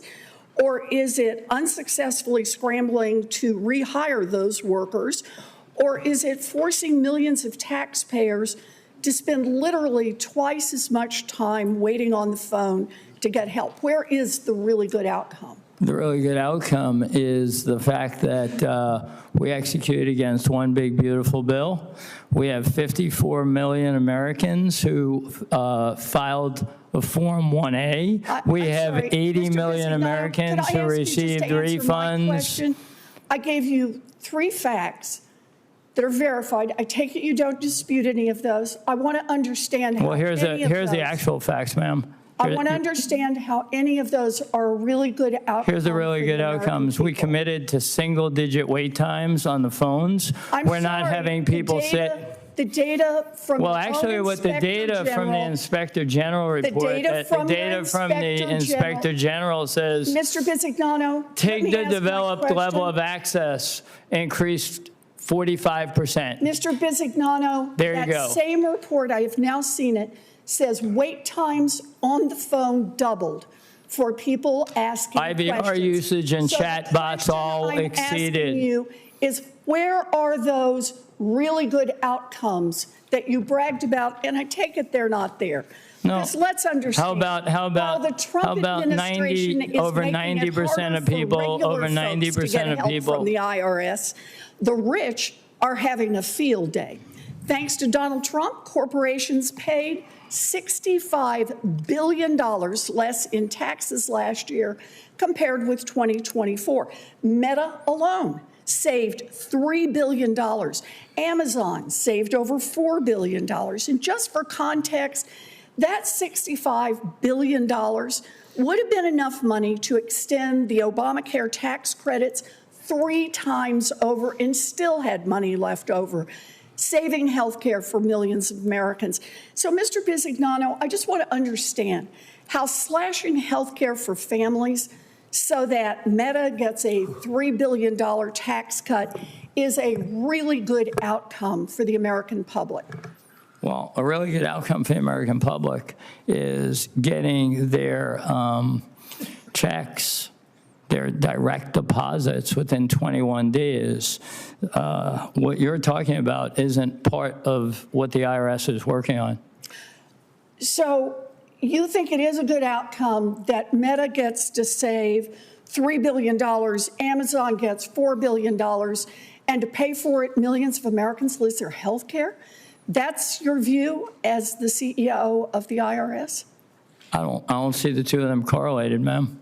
Well, they're correlated in terms of those tax cuts were paid for by pushing people off their health care. Did you not follow that? Those tax cuts, 30 million seniors, your seniors. Talking about $3 billion for Meta, so that paid for by people being pushed off their health care. And you're the one who said, really good outcome. It is a really for the good outcome for the American public here. That's a The tax, terrific outcome what for the was American enacted people. in the Working Family I think Tax we've just seen Act. the values of the Trump administration loud and clear. Well, we still argue over whether the refusal to increase taxes is a tax cut. Well, as Mr. Bisignano, as Mr. Over whether Meta is paying $3 billion less Understood. under the One Big Beautiful Bill than they paid the year before under taxes. They got $3 billion they got to keep, and it was paid for by millions of people who got pushed off their health care. Those are just the numbers. Well, we'll continue to debate this, I'm sure. And if you're a billionaire and you don't want to pay any taxes for years on end, contrary to what Mr. Bisignano said, you can get away with it. Senator Hassan. Thank you, Mr. Chair, and thank you, Ranking Member. Sorry. Was it Senator Cassidy? It was Senator Cassidy. Senator Cassidy, why don't you go ahead? Well, thank you, Senator Hassan, for being so generous. Thank you, Senator. Just for clarification, sir, you enforce the law, you don't write the law. And so just That's to say true. that. So that seems to be a little bit of a confusion here. Today, I introduced with Senator Warner legislation called the Improving IRS Customer Service Act. Now, this is not to say you've not already done a good idea, but St. Paul says we go from glory to greater glory. We improve, we continue to improve. So building on last year's successes, in which IRS callback technology saved approximately, I'm told, 919,000 hours for taxpayers in cases where wait times might exceed 15 minutes, and web usage has increased by almost 60%, indicating tech modernization initiatives are working.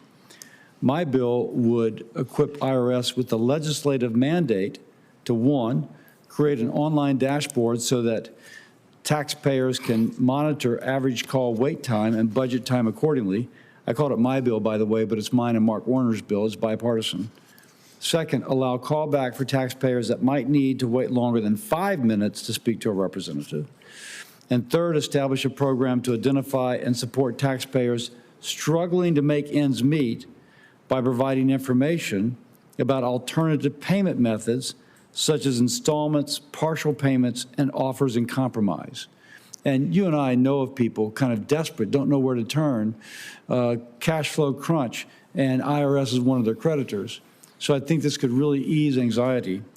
So I think this legislation, again, is bipartisan, is likely to pass this Congress. So my question is, could you work with Congress, commit to working with Congress to swiftly implement the reforms? I'm happy to meet with the team and work with the team and do all I can to make it as good as you want it to be. What are some of the other improvements to IRS customer service that you can do without our mandate that you anticipate coming online this filing season? Well, I think you're going to have as we moved to over 500 million online queries to irs.gov this year, we learned how to get a better engagement with the taxpayer, meeting them where they want to be met. So you should expect us to continue that and to build more capability when they need to call in order for them to be served better. We've moved to 24/7, and we're going to further advance that in all areas. It's great. Yeah. Sometimes at 3 in the morning, I'm sitting there, can't go to sleep, and I'm sitting there messing with things, so why not? Let me ask you about historic preservation easements. Important to my state, if you go to New Orleans, as you know, you've been to New Orleans, you see how older buildings have been regentrified aided by these historic tax credits. Started under President Reagan, I believe, but this Congress, we have recently kind of re-upped them, if you will. Now, there's a difference, I'm told, in how IRS treats two congressionally created programs sharing the same preservation goal. The IRS gives clear, very, very clear, unambiguous guidance for the use of historic tax credits, but there seems to be a vagueness regarding the guidance for historic preservation easements. And so they're complementary, but they're treated differently, at least in terms of the guidance. And so I've been working on a bipartisan basis in this committee to reform Section 170H of the tax code so that historic property owners can get that clear direction. So question, kind of begging an answer, will you commit to issuing prospective guidance that is consistent with Secure 2.0 reforms passed by this committee, guidance that facilitates the legitimate use of this tool, which again has been so important in my state's historic architecture? Yeah, we've been obviously keenly aware of issues around conservation easements, and we'll come back. We'd like to come see you, look at it, and come up with the right solution. There's definitely items to solve there. Sounds good. I appreciate that. And then let me also ask about some crypto tax reform. Let me make sure I've got my lead into this. I'm told in the 2026 Crypto Tax Readiness Report, which surveyed 3,000 U.S. crypto users, they found that most intend to comply with their tax obligations, but only 49% correctly identify that a taxable event occurs every time crypto is sold. Approximately 61% of the crypto users unaware of the specific reporting rules that took effect in 2025. These rules require brokers to issue Form 1099-DA, a digital asset proceeds from broker transaction. Fellow Vice President of Tax at Coinbase said that users are, quote, struggling to navigate the complexities of crypto taxation. So can I ask what the IRS is now seeing regarding crypto tax reporting compliance this filing season? Well, on the 1099-DA, it's now, out, and there's a bunch of work to still do.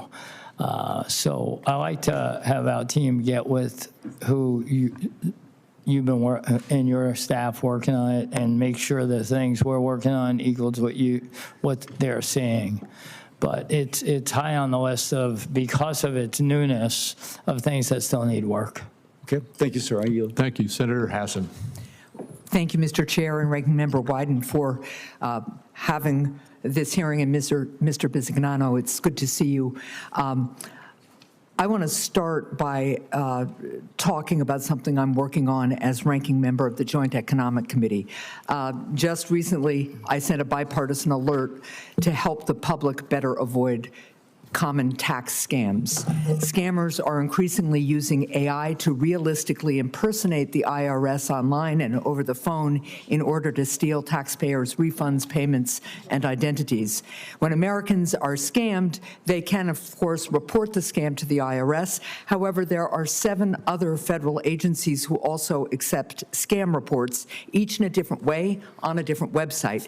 As a result, Americans who are attacked by scammers often don't know where to turn, and they often don't report at all. How does the IRS work with other federal agencies to combat scams, and will you commit to working across federal agencies to simplify the reporting process for scam victims? First, yes. And, we took a very active role in Slam the Scam Day. Yeah. And I think it's one of the most important things. I think IRS, honestly, is IRS and Social Security, we believe, are the 2 most prevalent. And, I'm happy to work across the whole place, because this is, to me, one of the things we have to protect the American public from. I'm working on legislation to try to centralize that reporting. I want the American public to know. Yeah, I want the American public to know, too, that if you're scammed, you should report. It is nothing to be ashamed of. Yes. These are very smart scammers who are using very sophisticated techniques. Let me move on to another issue. According to recent reporting, the Social Security Inspector General is investigating an unprecedented violation of Americans' private information involving a former DOJ staffer who purportedly took the Social Security numbers of potentially every American. If this data gets into the wrong hands or got in the wrong hands, it could unleash a massive wave of scams across the country. I want to follow up on what you told my colleagues about this issue earlier today. First of all, have you provided the chairman and ranking member of this committee a review about this incident? Yes. Okay, That's not true. Yeah, I We think there haven't is got it. confusion, yeah. Excuse my colleague. No, yeah, go ahead. What the witness has answered is not true. He's now said to 2 United States senators on this committee something that's untruthful. We have not got that information. We'd like it. I don't want my colleague's time to be taken fine. because of my comment. Our staff's met with the staff, your staff. That would be helpful, because I think your answer this morning was confusing, and I appreciate the clarification from the ranking member. The Social Security Inspector General sent this committee a letter 1 month ago saying that she is investigating this incident. Is it true that the Inspector General is investigating? Yes. Did a DOGE employee take millions of Social Security numbers from the Social Security Administration? We have no belief that that occurred, and I think, we're going to feel very good when the Inspector General is done with their report.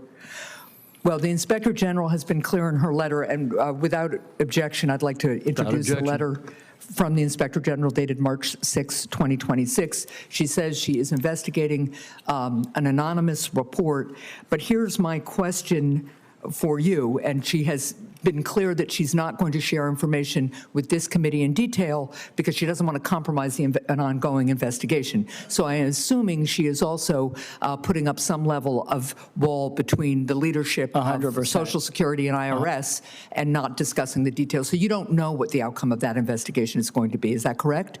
100%. So let's operate on the fact that if you don't know what the outcome's going to be. No, I was answering that 100%. She is not communicating during the investigation. Right. So you don't have any reason to believe there is going to be a finding that the information was stolen or it wasn't stolen?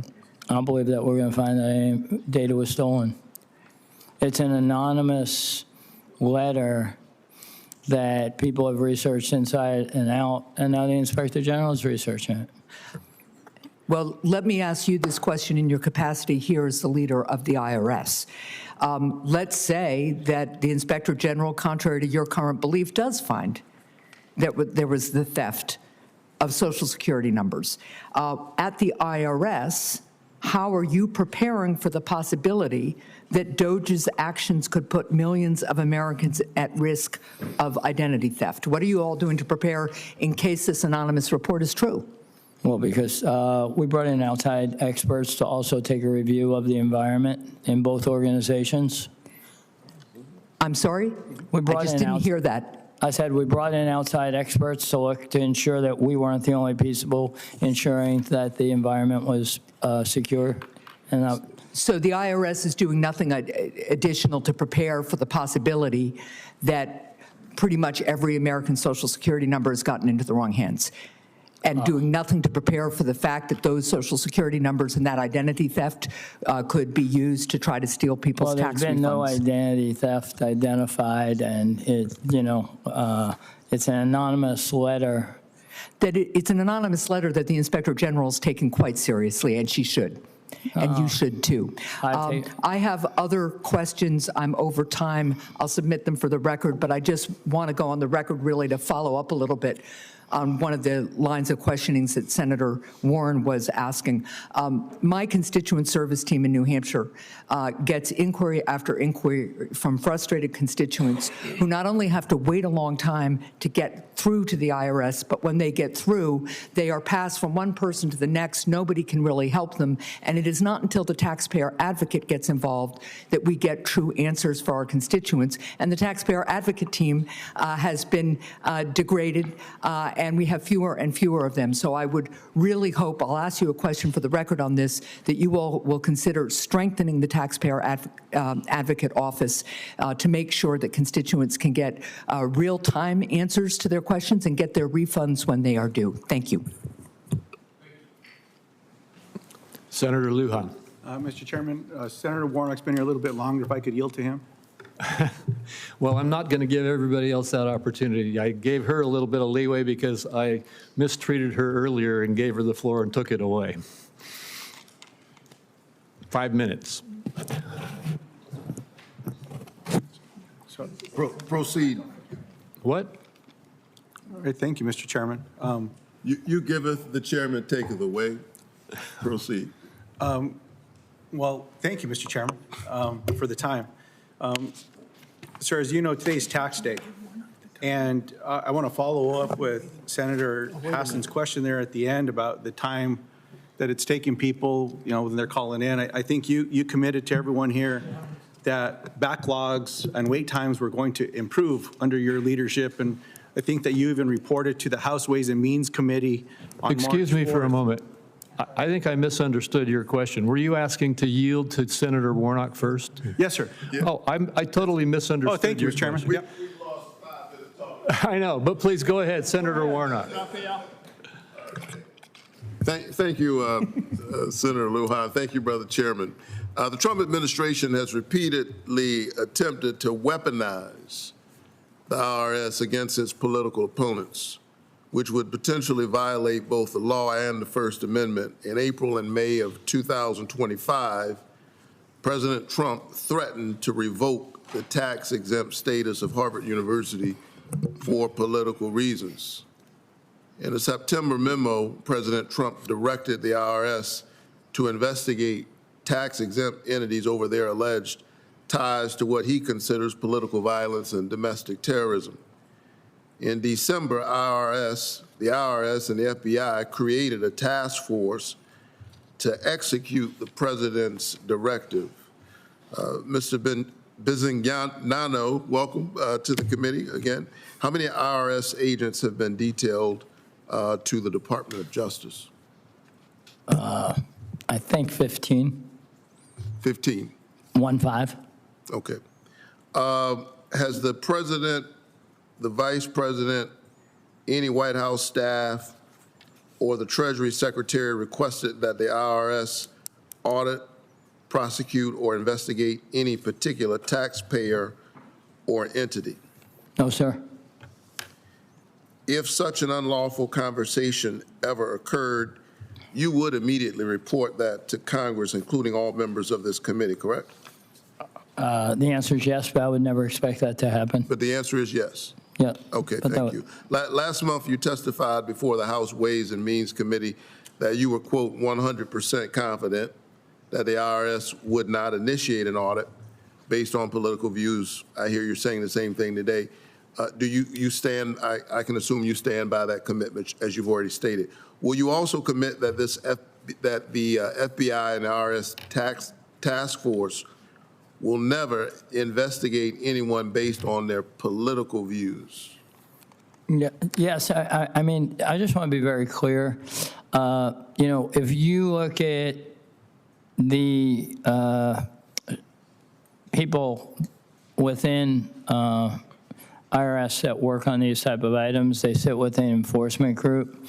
And if you look at that, 70% of the time, it's on IRS tax-related items.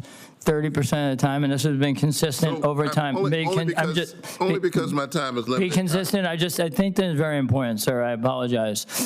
30% of the time, they're asked to work on other things. The Brown University murderer was found by these type of agents, right? So it's not an unusual item where we go work with the FBI to solve problems. And Brown University. Let me continue because I yeah, sure. I just want to make sure you're clear. Both the President and Attorney General have directed their task force to investigate groups that support, among other views, quote, opposition to immigration enforcement. These are the words of the administration. In January, this administration falsely labeled Renee Nicole Good a domestic terrorist. In your view, if a nonprofit organizes a nonviolent protest against ICE's abuses, can that ever be the basis for an investigation by this task force or the IRS? Definitely not. How about bringing litigation against ICE or another federal agency, even the president? Would that ever be the basis for an investigation? No. If the president announced on social media that he wanted to audit the ACLU, say, for example, or an NAACP, I take it that you would ignore that directive. Is that a correct assumption on my part? Yeah, we That should be an operate yes or within. no? Is it a correct assumption that you would ignore a request or from the On social president to media, yeah. investigate the ACLU? If he Yes, announced it on I said social- yes. I said Okay. yes. I asked because last year the president said that said in the Oval Office that he was looking into a nonprofit's tax exempt status.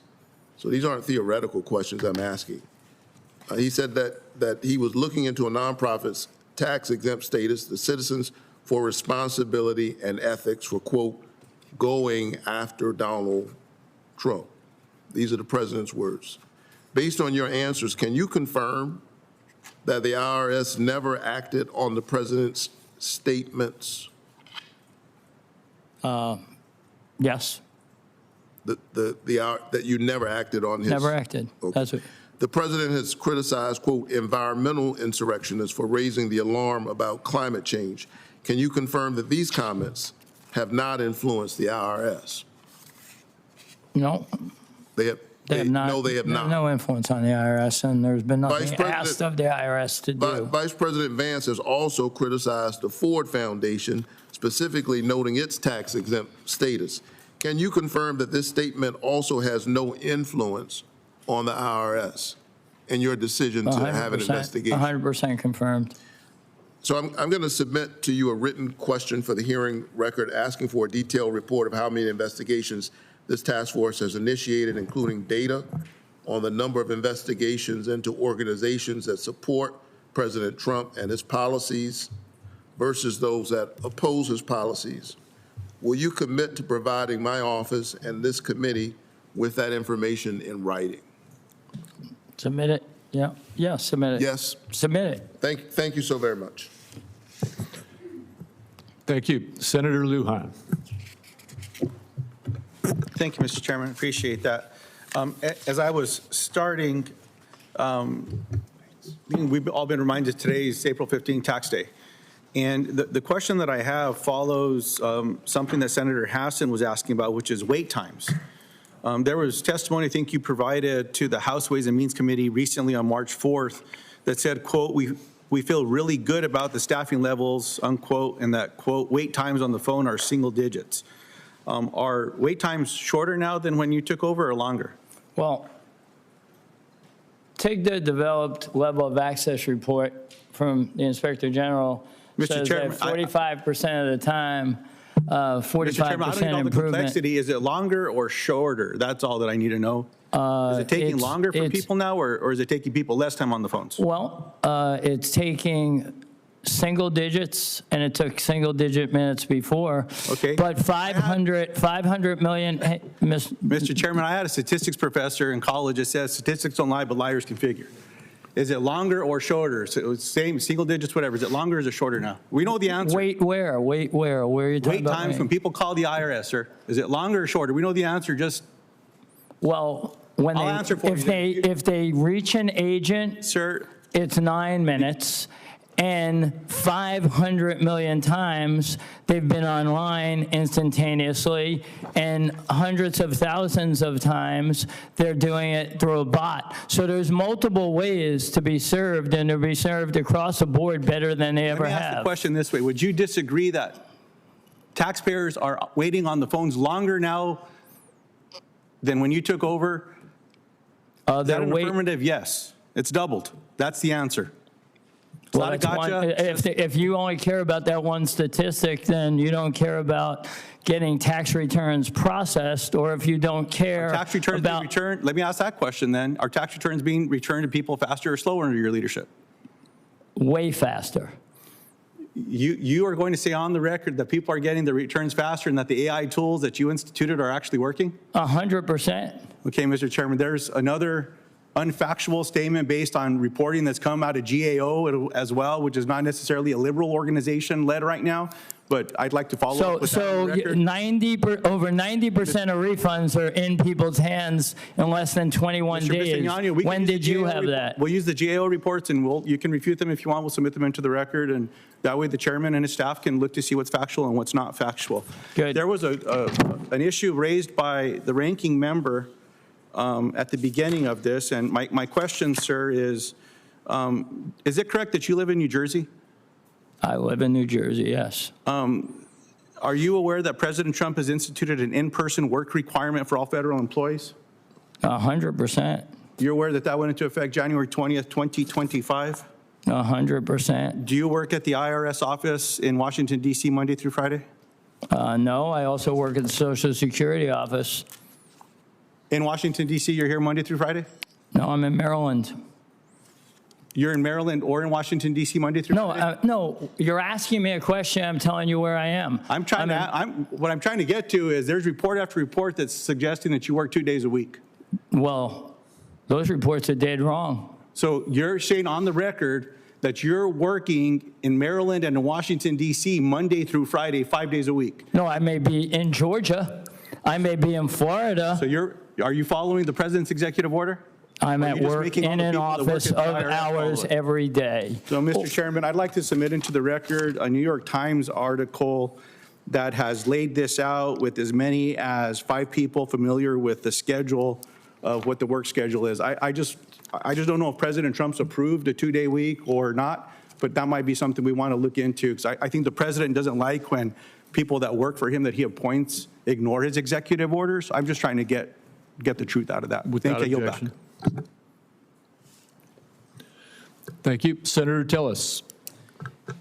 Thank you, Mr. Chairman. Mr. Bisignano, thank you for being here. I'm on that last exchange. I find it hard to believe that you're hanging out in your gym shorts in New Jersey doing Zooms all day. So I'm going to take at face value that you're probably moving across the country, going to the various offices with big presence of IRS employees. So I'm going to answer that question for you. I think that, but I do appreciate my colleagues on the other side of the aisle asking people to honor the president's executive orders. That's great progress. And Mr. Keyes, it's good to see you.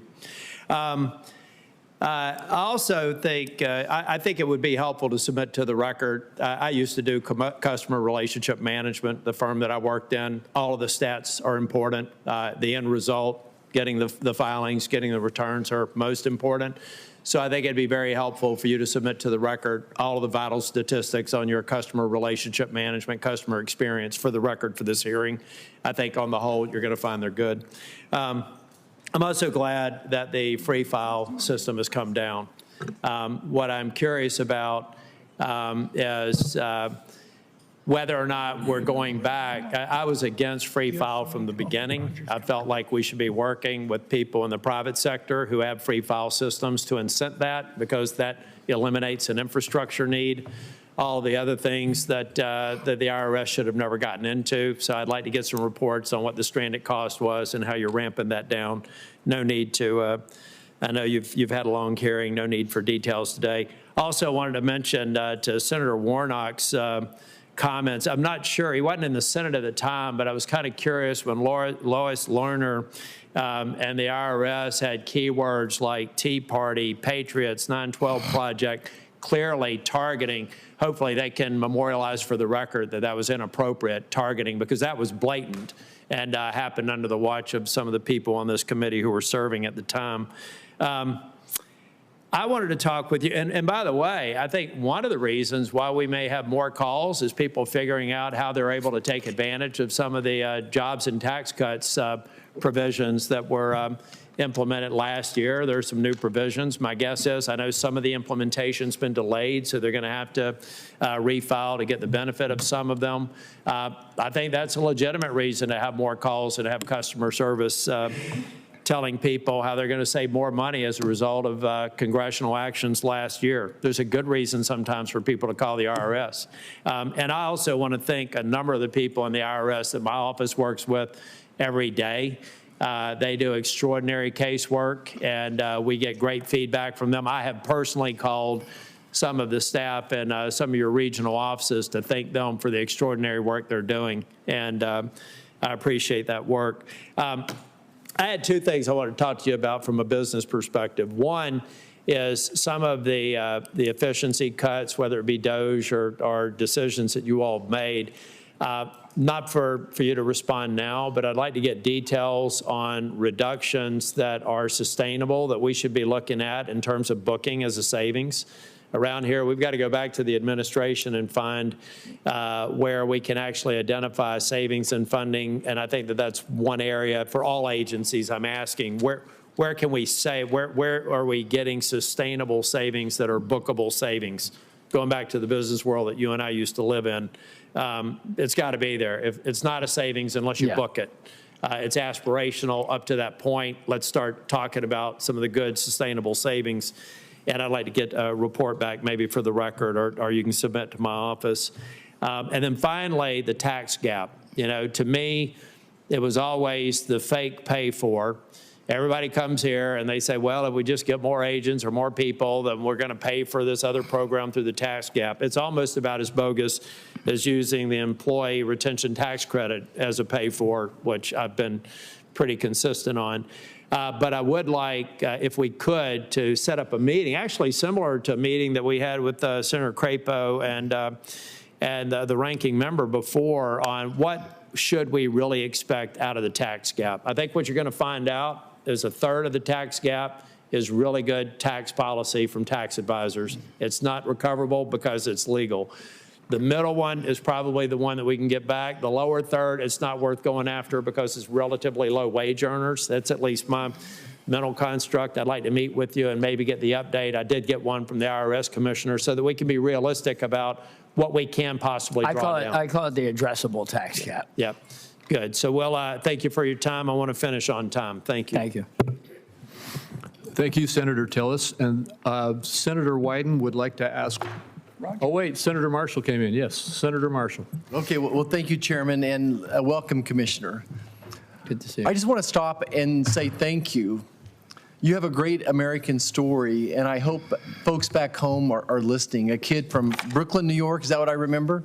Yes, sir. And you end up in Baldwin City, Kansas, the Baker University, an All-American varsity athlete, end up at the as a financial guru. You know, it's just that a kid from a small town college can be just as successful. And it's not lost upon me that this is a service that you're doing. Much like going to the military, what you're doing now is giving back to this country and bringing your expertise. I'm grateful for it, and there's many Americans that are grateful for it as well. I'd like to start with, it's tax day. This is the day that most Americans dread. In my research, I found out that maybe 60% of Americans typically get some type of a refund. But this year, I think the number is going to be over 70%. And it is significant numbers. The numbers I'm seeing are $2,000 to $4,000. Hardworking families, probably that $2,000 refund is probably closer. And sure, people making over $400,000, they're going to get that bigger refund. But what I'm impressed with is your attention to detail and specifically operational and technical expertise. Can you briefly speak to what you're doing to improve things, and what measures are you using to say, indeed, we are operationally improving and our technical process is improving as well? Yeah, I think, first of all, I think one of the most impressive stats we have is 500 million visits and queries to irs.gov, which is a 60% improvement. Now, that didn't just happen because people woke up and thought they should use the system more. It happened because we built way more capability for them to use. And that changed the amount of phone calls we actually got. We actually got less phone calls than last year.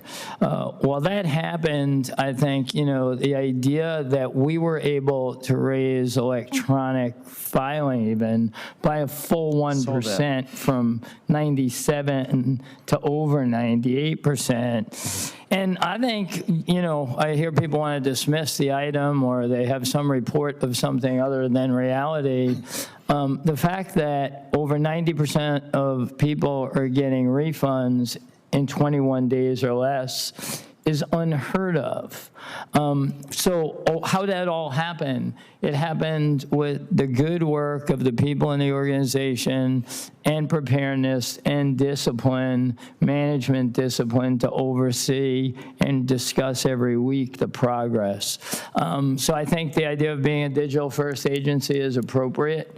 I think that's what how the American public, they want to be met where they want to be met. If it's in the Taxpayer Service Center, if it's in on the phones, or if it's on the web. If I could just kind of go that, meeting people where they are. My staff back home is very supportive of VITA, Volunteer Income Tax Assistance. I know the folks from K-State Extension are helping people with their taxes, probably why more of those are going forward, and hope that you continue to support those.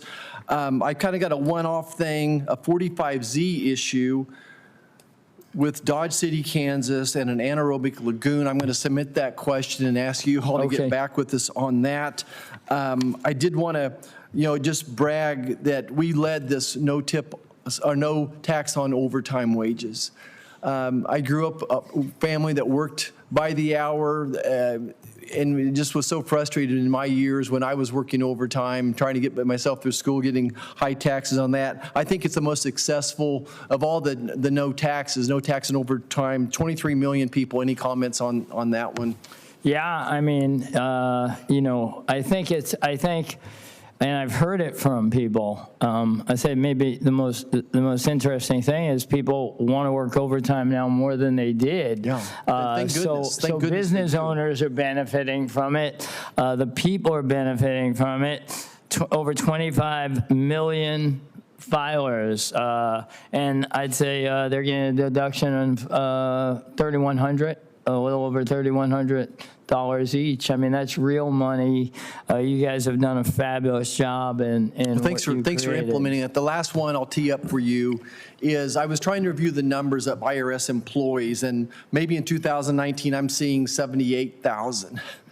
It ballooned to 103,000 under the previous administration. I'm not sure where those numbers are now, but more importantly, give you a sense to brag. I feel like you're getting more done with less people. Yeah, I mean, I'm a deep believer in Parkinson's law, and I think that technology is a great enabler. We have to get the benefit of everything we implemented. And I think we have a highly motivated staff. I think we have a highly motivated staff who's done a great job. Congratulations. Thank you. Good to see you. Thank you, Senator Marshall. And Mr. Bisignano, Senator Wyden has one more question, and then we will conclude the hearing. Mr. Bisignano, today, of course, is tax day, and we're wrapping it up with hard evidence of how you and the Trump administration are making this day needlessly painful, particularly for working Americans. They're wondering this morning why they have to pay hundreds of dollars to big tax prep companies when filing returns ought to be free. And the fact is, millions and millions of people around the world get to do just that. And this is another example, in my view, of Donald Trump doing more to make life more expensive for working Americans. And I know that you're going to come back with saying, well, 2 million people are being helped with what we're doing. The reality is, from independent experts, 100 million could benefit from direct file. So I just like something that's not bobbing and weaving, or as in the case of Senator Whitehouse and Senator Hassan, I had to correct what was just an untruth.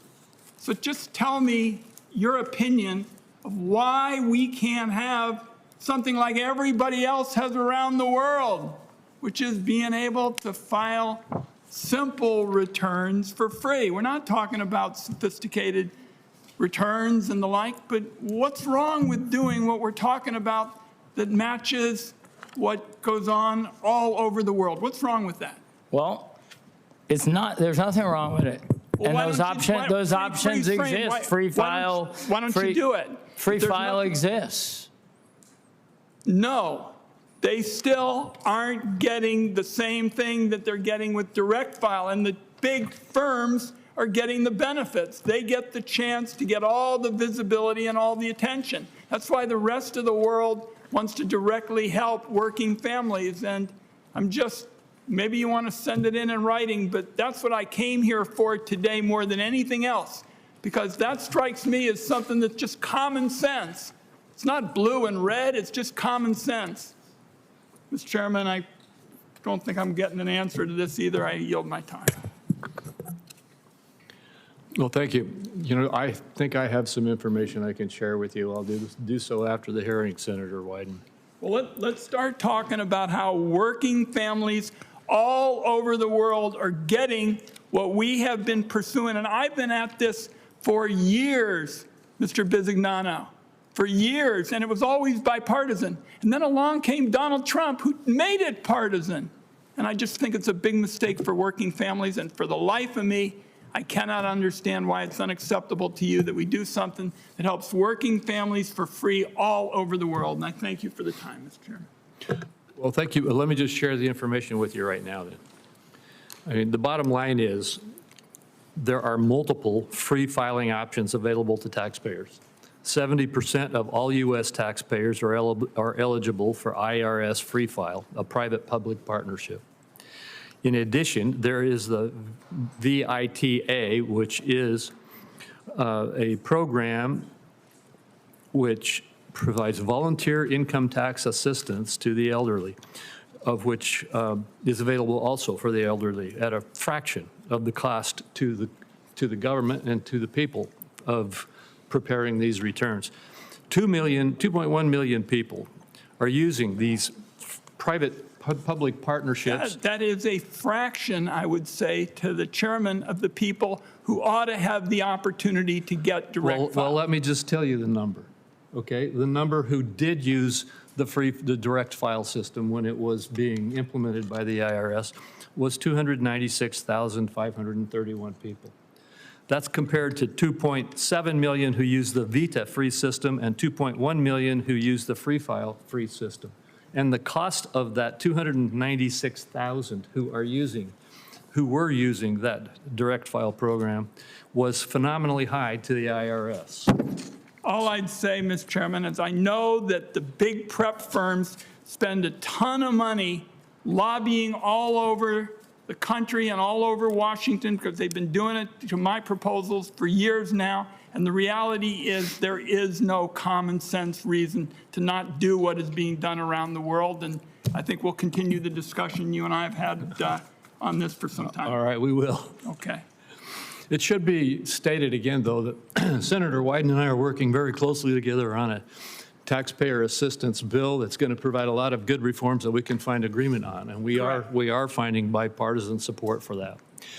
And I just want to say to you, thank you, Mr. Bisignano, not only for being here today at this hearing, but for the service that you're providing both at the Social Security Administration and at the IRS.